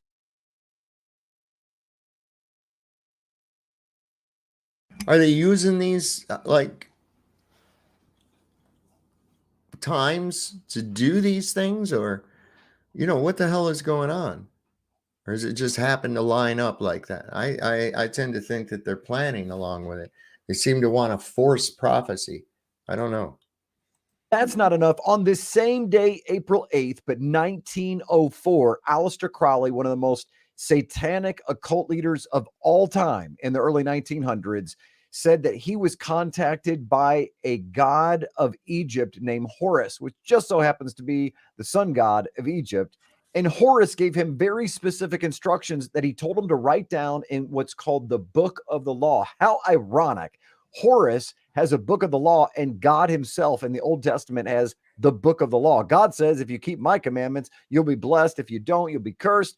Well, maybe the curse is because you're keeping the book of the law of Horus, of the enemy. Whole nother discussion. But getting back here, look what Horus actually told him, what's in the book of the law. So it says this in Wikipedia. According to Crowley's later statements on April 8th, he heard a disembodied voice identifying himself as Awaz, the messenger of Horus. Okay. Crowley said that he wrote down everything the voice told him over the course of the next 3 days. And he said the book proclaimed that humanity was entering a new eon and that Crowley would serve as its prophet. It stated that a supreme moral law was to be introduced in this eon. Now, look, here's the supreme moral law. You ready for this? Do what thou wilt shall be the whole of the law, and that people should learn to live in tune with their will. And this is exactly how so many of these elite, these Hollywood people, they really do. A lot of them really embrace this Crowleyism. It's this book of the law. They really do. So much so that Mr. Crowley has made an appearance on several music albums, on the cover and even in the lyrics. Interesting. In other words, Horus, the god of Egypt, the sun god, aka Satan himself, said, look, here's the book of my law. Do what you want. Your will is the most important will. Can I ask you something right now, friend? Do you live the will of God, or do you live your own will? Because if you let your own mind, will, and emotions rule you, then you are keeping the book of the law of Satan. It's just that simple. God's law is you keep his mind, will, and emotions. You do what his will is, and in return, you get life eternal, and you get joy, and you get fulfillment in this life as well. And it's not like it's the balancing. I mean, if you're completely ego driven, self and material oriented, well, then what is that at the expense of? You see, what's going on, Eden? Oh, hi, Saul. Thanks for allowing me on. I really wanted to share something with you. How are you? Good. How are you tonight? Yeah, good. Thank you. I hope the fires have calmed down.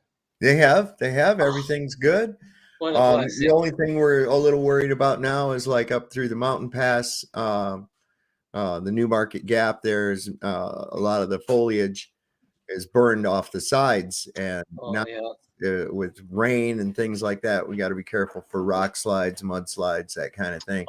A few years back, we had really heavy duty rains come, and it washed out that road, man, completely. It pulled the mountain right down on top of it. It was amazing. Yeah, kept people busy, I'm sure. Yeah. So yeah, I wanted to share something with you, but we could do that at the end. I think it's very important, and I think it'll help with the debates going forward. Sure. This has only got like less than 10 minutes left in it. Oh, okay. This is going to be interesting because he talks about these cicadas, and I just looked it up, and it's really interesting. There's going to be a whole bunch of these things that are going to come like all the way across that where that path is. Wow. Even cicadas? Yeah. And I think the biggest brood hatch like this last seen was 1806 or some shit like that. Wow. Yeah. So a lot of things that haven't happened since the early 1800s, which, dude, this is where I suspect that this reset happened. This is where I suspect that it was in that period of time that a lot of this crazy shit that we find evidence of stuff being buried and that kind of thing. Oh yeah, empty cities. Yeah, all across the world. So I think that's a pivotal time too. And another comet, 1811. Okay, they had in 1812. We're seeing a lot of coincidences as opposed with this eclipse. There was a comet called Napoleon's comet in Europe. It was called Tecumseh's comet here. It was seen for 270 days out of a year. So, interesting. Yeah. Nice find. Thanks for sharing. I didn't know that. Anyway, let's see what he's got. Let him finish up. So I just thought that was incredibly fascinating that over 120 years ago right now, actually 120 years to the day, Aleister Crowley contacted a demon, just like what CERN is trying to do by breaking open the time continuum and having something come forward. It's not going to be God. It's not going to be an angel. It's going to be a demon. And once again, we're going to be faced and forced to deal with that reality. Wow. Oh boy, are they coming back? That's the big question. We all know the sound from a swarm or brood of cicadas. Now, for the first time in more than 200 years, two very specific broods of cicadas will be emerging at the same time in 17 states. The last time they actually came above ground at the same time was when Thomas Jefferson was president. So yes, this is next that's happening on April 8th, or the time around there is the cicadas within a few days of April 8th. We don't know exactly what day they're going to come out of the ground, but the first time, listen to this, two breeds of cicadas are coming out of the ground by the billions, covering a large swath of the United States of America. Just so happen to be in the Midwest, the entire middle and lower section of the United States, exactly where the X marks the spot. Okay. These cicadas are coming out of the ground. And the last time that mankind has seen these, get this, not a single person alive have seen them, 1803.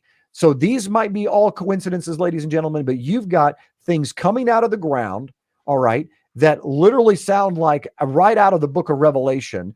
We've got the Hadron Collider firing up on April 8th, NASA launching something with a mission name after an Egyptian god.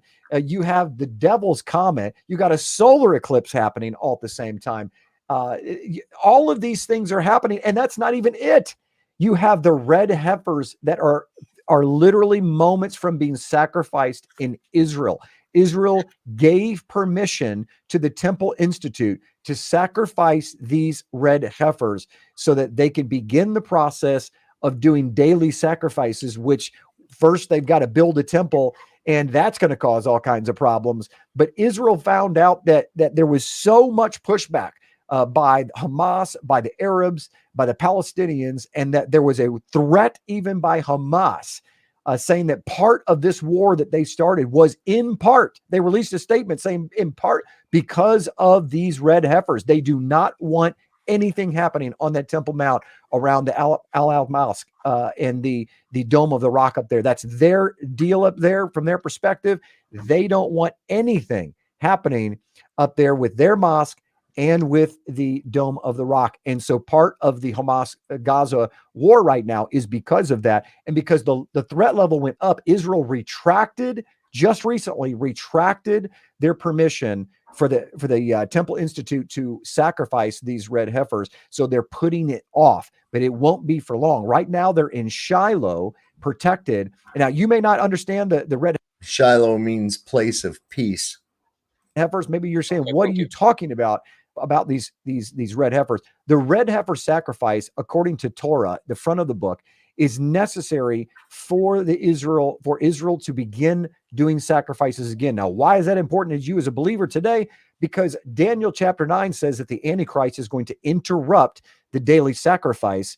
And so that means there has to be a sacrifice. In order to be daily sacrifices, or I should say, in order for the Antichrist to interrupt the daily sacrifices, there has to be daily sacrifices to begin with.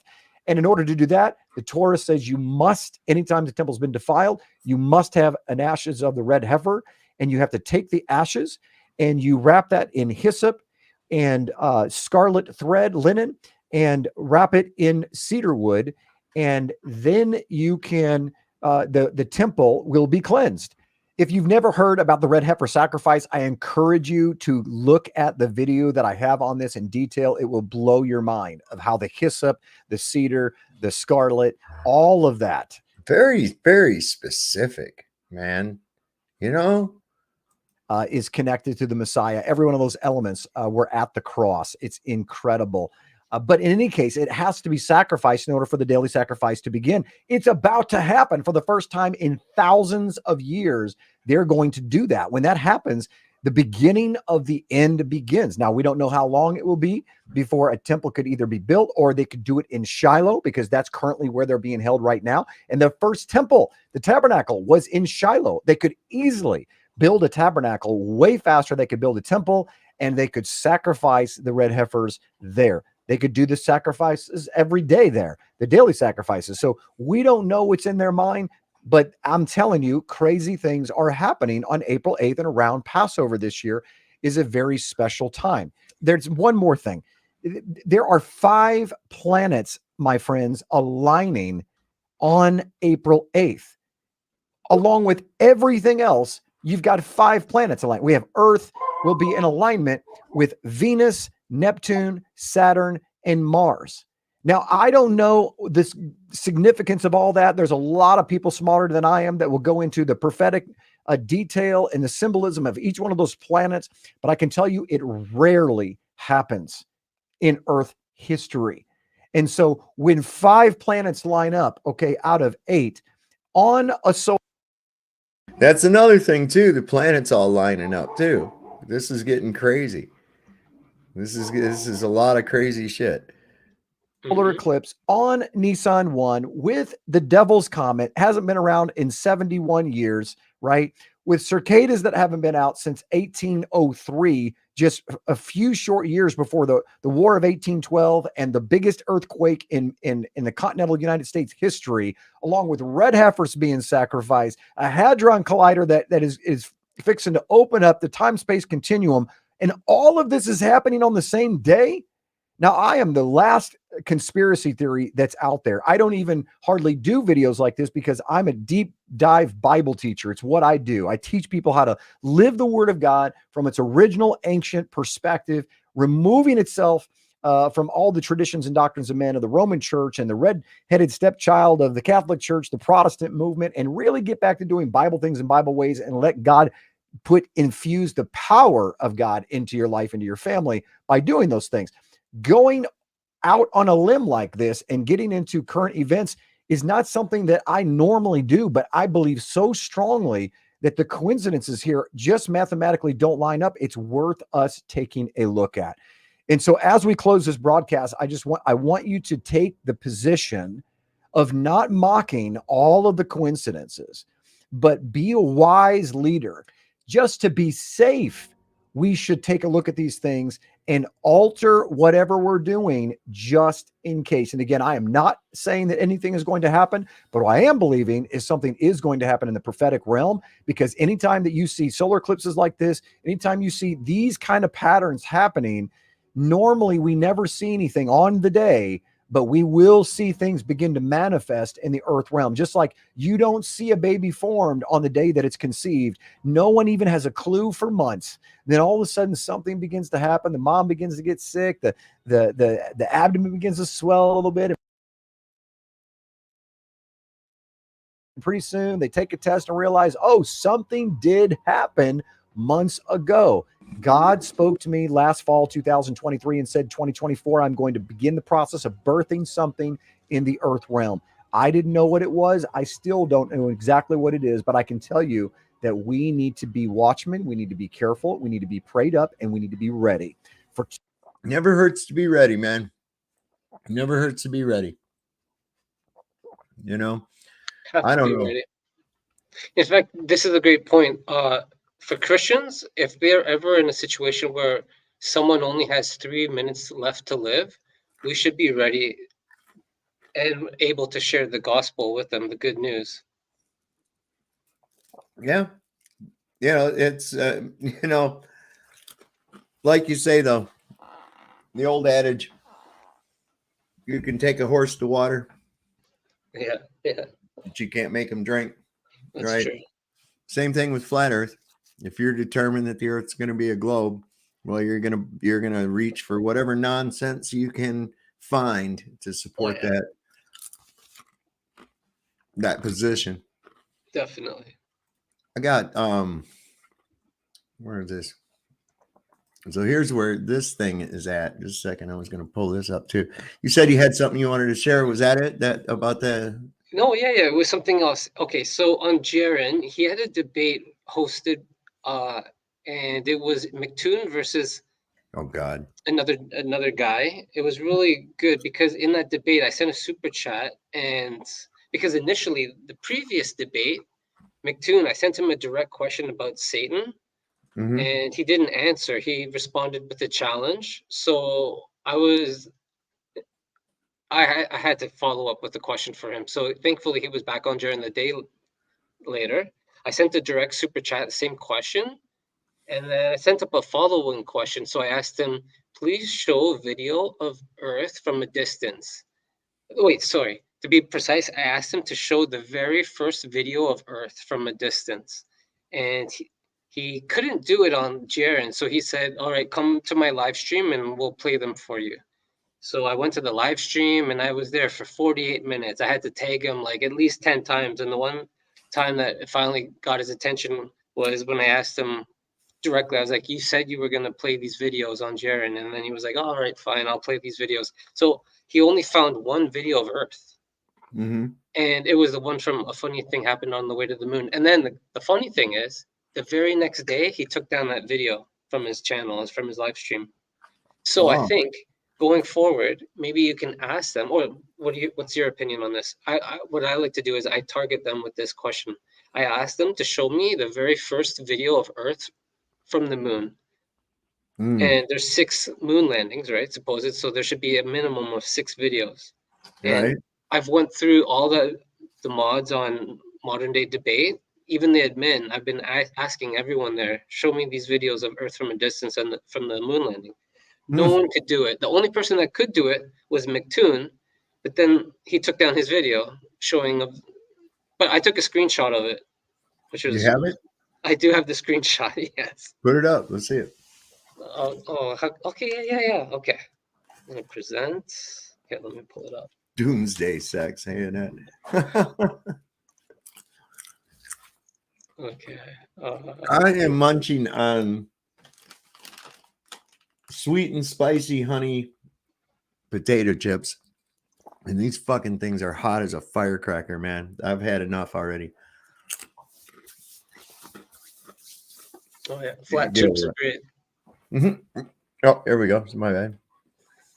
So this is the screenshot of what McToon played, and you can see there I've tagged him a lot there, and even the mods. There's the reflection of the inside light of the cabin.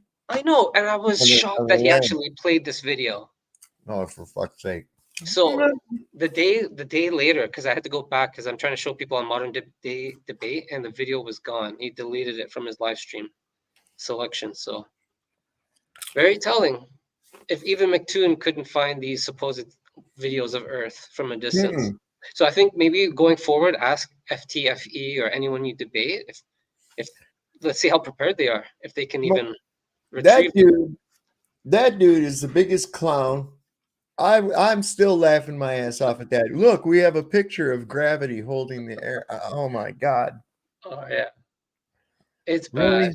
A picture of gravity. There you go. That was his empirical evidence. Oh yeah.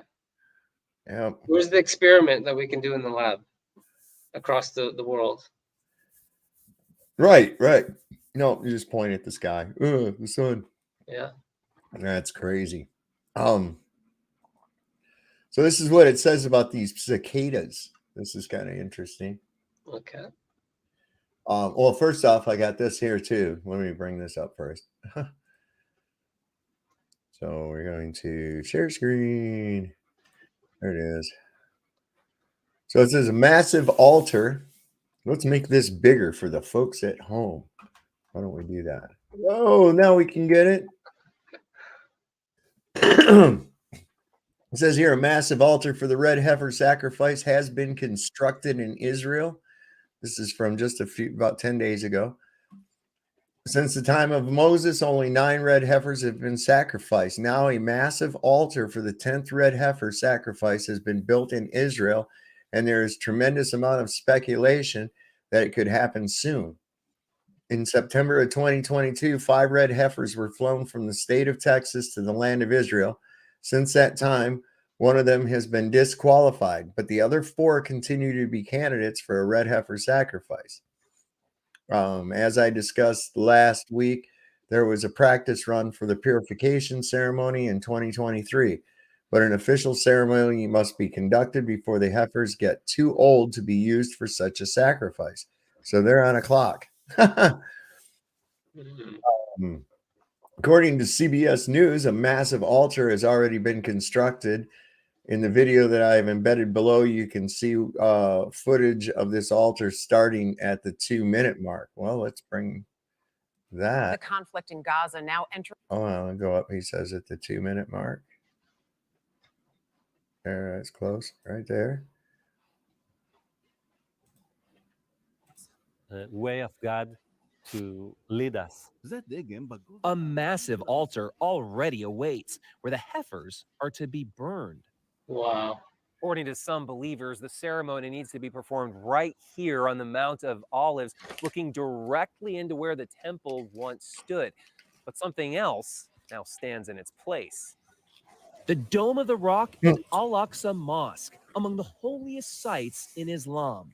Today, only Muslims are allowed inside, but that's not stopping Jewish activists outside. Once you got, you started here. 6 days a week, Melissa Jane Kronfeld leads groups from around the world who defiantly pray, as close as armed guards permit. It's not about the destruction of Islamic holy sites. It is about preserving this place and being guardians over the house of God for all people. So you're happy with it where it is? No, it's going to go 100%. But I believe It's going to go. We're going to get rid of the fucking thing. It's history.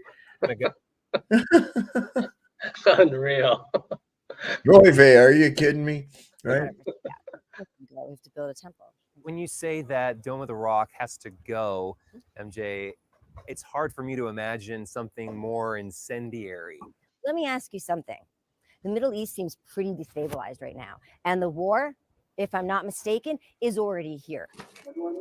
To be clear, hers is a dream not shared by the Israeli government or by the vast majority of Israelis and Jews, but it's been enough to incite numerous Islamist groups.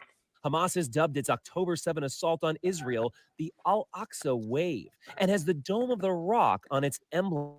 But this is sacred ground to billions of Muslims globally, not just Hamas terrorists. stresses Imam Mustafa Abu Sway of Al-Aqsa Mosque. Al-Aqsa Mosque belongs to all Muslims. So you'll find reaction from Indonesia to Toronto to New York. That's really given. Al-Aqsa Mosque belongs to all Muslims, and the Muslims today are 2 billion people. 2 billion people. Simply by performing these acts, are these Jewish activists kicking a hornet's nest? They are. They are. Damn straight, man. That's what I've been saying. This is not going to be well. Yeah, I agree. I heard a great analogy or a message the other day. It stated when Israel was a nation, Jesus arrived. And now that Israel's a nation again, is he coming back? It says they're coming into the 3rd year of their life. And they can't get too old. Well, how old is too old? Mm-hmm. I don't know if it says here or not. This year, the Jewish people will celebrate Passover on the 22nd of April. And that's about a month away. Some people think there's sacrifice in heaven with animals. What do you think? I'm not sure. I don't know, man. Yeah. I don't know. Same you know, here. I don't like to discount everything because I've seen so much crazy stuff, that just cannot be explained. The Mandela effect, all those coincidences around this eclipse, including this shit, Yeah. Yeah, same But here. they're ready and raring to go, obviously. Mm-hmm. They're ready to rock and roll, or they wouldn't have prepared an altar. This is that thing on the cicadas coming out. That should make for some good video. No, man. I remember when I first moved here to Virginia, that first summer, there was this cicadas that came out, and they were the freakiest looking thing. They had these big red eyes, and I called them devil bugs. They kind of look like it. You're right. Yeah, they were, and they're devastating to crops. Yeah. Because all they do is they come out and they eat everything, fornicate, lay eggs, and die. And then it starts all over. It says here, for the first time in 221 years, 2 gigantic broods of periodical cicadas are set to emerge from the ground simultaneously in the U.S. to engage in raucous mating frenzy. It's just going to be just bug sex everywhere. It's just, that's all it's going to be. Talk about giving a flying fuck, right? How long do you think it'll last for? Oh, they can't last long. I mean, they're bugs, for crying out loud. It's like, I'm done. I don't know. How do bugs hump? I mean, anybody ever? Do we got anybody out there that's into insect porn? Yeah. I don't know. Maybe. The only thing anybody knows about insect sex is that the praying mantis male gets his head chewed off during sex. Oh, that's serious. Yeah, I mean, that's Femme fatale. Yeah, it's your first time and last time. That's it, See, the rare double cicada brood will include the 2 of the largest cicada broods, brood 13 and 19, which will co-emerge en masse after having lived underground for 17 and 13 years, respectively. Periodical broods are found only in eastern North America. When they finally emerge after a long juvenile period, they do so in enormous numbers. Once hatched, the immature periodic cicadas, known as nymphs, live off tree root sap underground before emerging in adulthood to mate. A noisy and frantic display that takes place over several weeks. You're going to hear the moaning of bugs having sex. This is where Bill Gates could come in handy if he could just collect them all. Right. Yeah. Instead of Is it a sign? Drunk Several ask, is it a sign? I don't know, man. I'm starting to believe everything happens for a reason. It must be. the way this world is alive and breathing. I'm not sure if I shared this with you. Remember on the map there, the Monte Urbano? Yeah. The Urbano Two, Monte map. Yeah. yeah, thank you. So there's the reported water vortices. I remember listening to Jaron once, and he was retelling a story or some, stories of the North Pole explorers, and they mentioned there was a black magnetic mountain and also two water vortices that reportedly changed direction. So that had me thinking. That reminded me of our nose, right in the center of our face, right? And then the Yeah. two vortices could be our nostrils, and maybe the Earth is breathing in and out, and that's the true cause, right, of the title. Right. So Right. yeah, if the Earth is alive, yeah, and the cicadas are coming out of back to life at this time. Says here last time like this happened was in 1803 when Thomas Jefferson was president, and it won't happen again until 2245. So I'm telling you, folks, man, we're living in amazing times. You know, regardless of what your beliefs might be, you are witnessing some shit. You are witnessing things that no one has ever witnessed before, at least that we know. Better than any movie that's ever been written. We're a part of this one of the greatest stories ever. Part of the show, man, right? Yeah. Exactly. That's what I'm saying. This is some extraordinarily interesting stuff going on. You know, and I was a little with all this going on, you know, I heard about that and it was a little bit overwhelming at first and stuff. And I was like, you know, I think everything's going to be fine. There may be things happen, but I don't think it's all going to happen right at the moment of eclipse or anything. I think that's going to be the marker, you know, could be not so much the event itself, but the marker of an event or a series of events that they probably know full well what's going to go down. A lot of elites been buying doomsday bunkers and shit. Oh yeah, that's true. Thankfully, I mean, hopefully most people have had a good life so far. I mean, I feel like I've been blessed beyond belief. Mm-hmm. So, I mean, not everyone might feel that way, but what we have to look forward to, if heaven is real, that's something really exciting to look forward to. Paradise. Well, the beginning is near, right? Mm-hmm. So I'm like, you know, I don't really harbor a lot of fear because I'm good. Everything's cool. You know, I fear for others more than I do for myself, I think.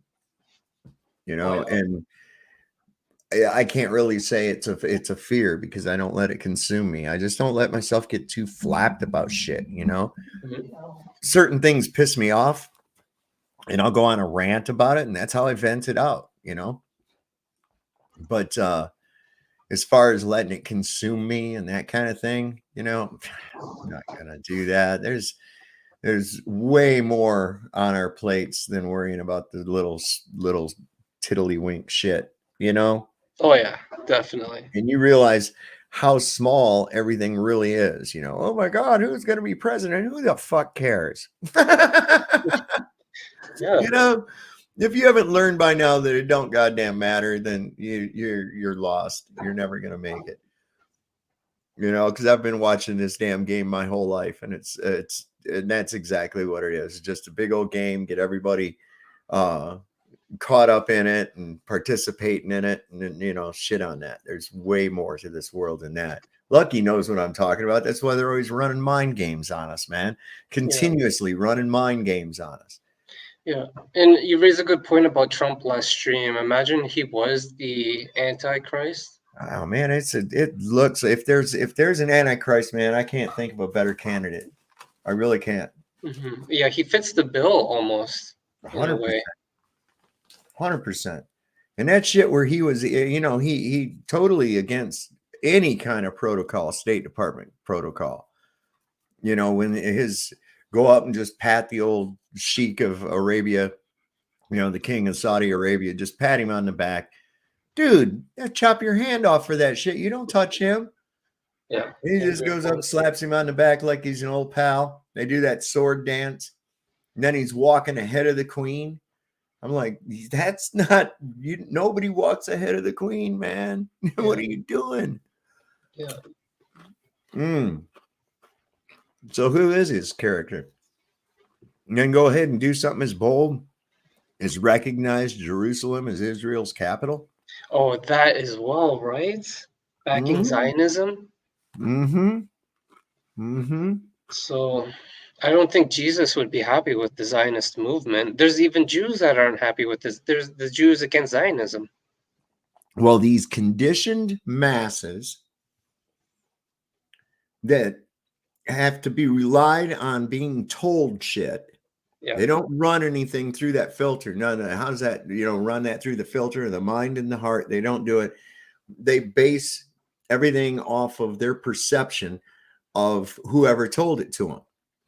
Mm-hmm. So if it's an evangelical minister that's, professing that Trump is the chosen son of God that's come back, blah, blah, blah, all this shit, those people will believe that because they're more caught up in that personality of that person. It's like people that are caught up in Alex Jones's personality. They're going to believe every fucking thing he says.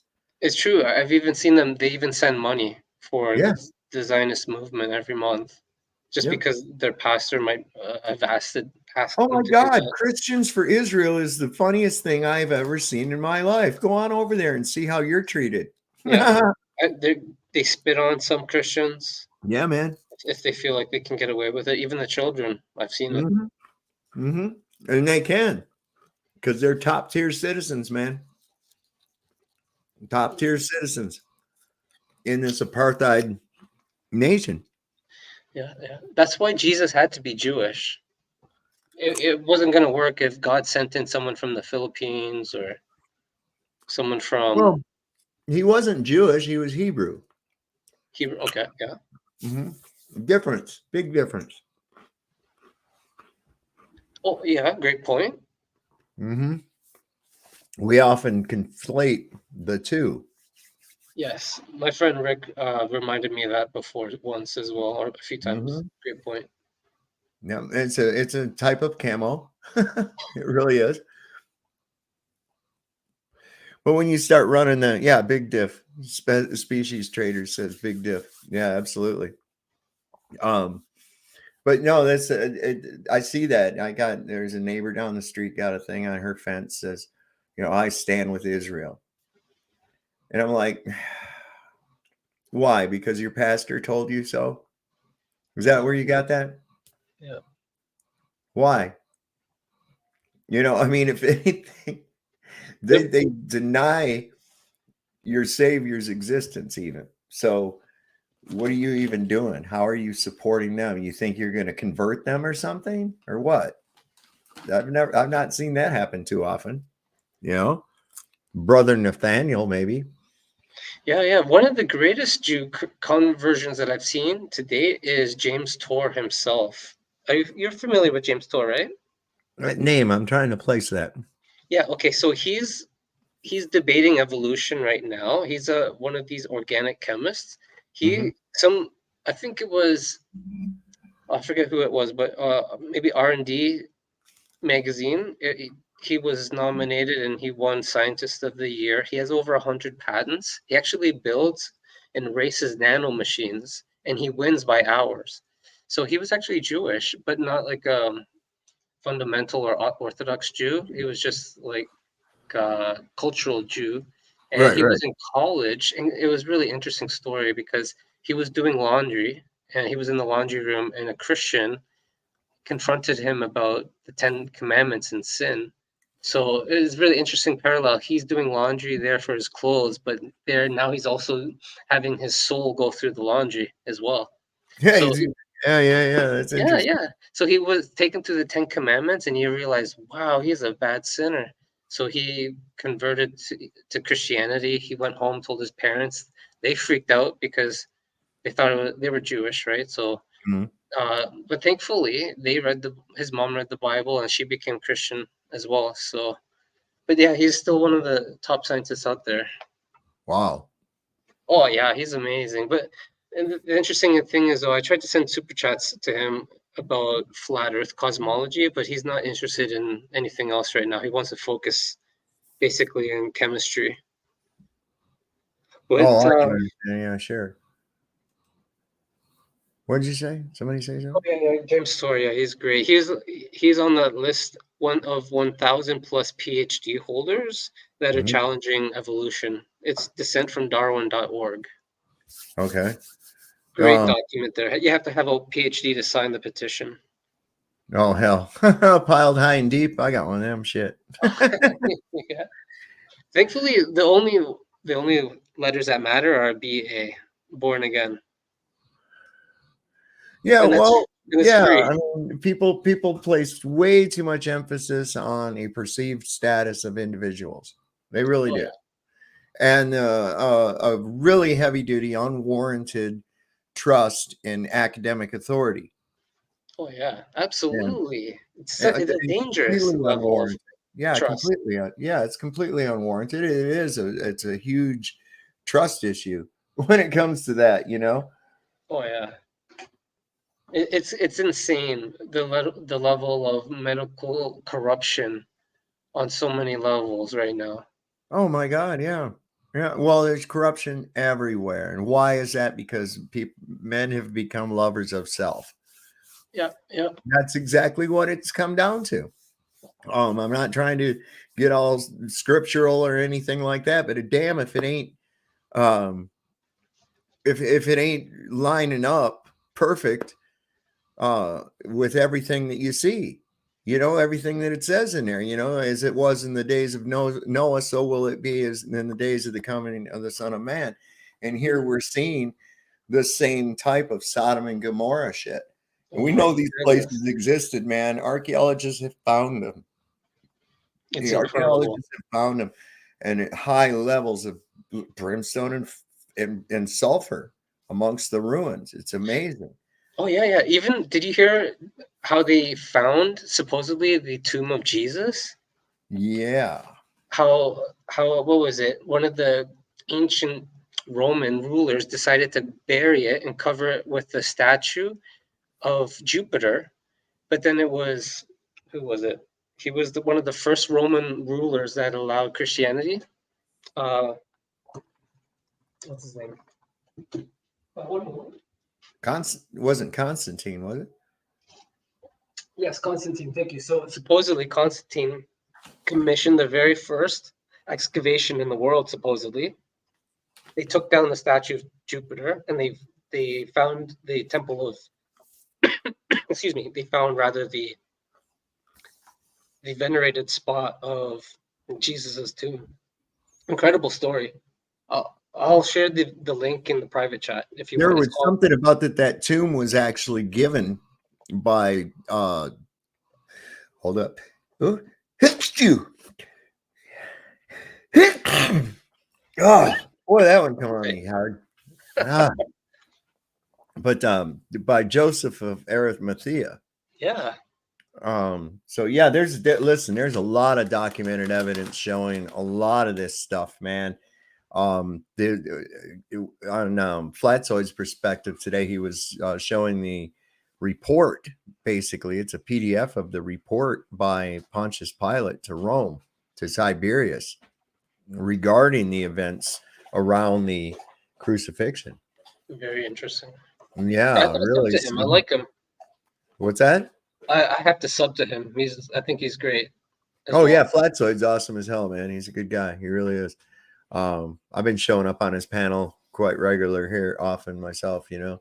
Amazing. Yeah, you guys together can take on any of these seasoned globe defenders and crush them. Yep, he does a good job. Nothing.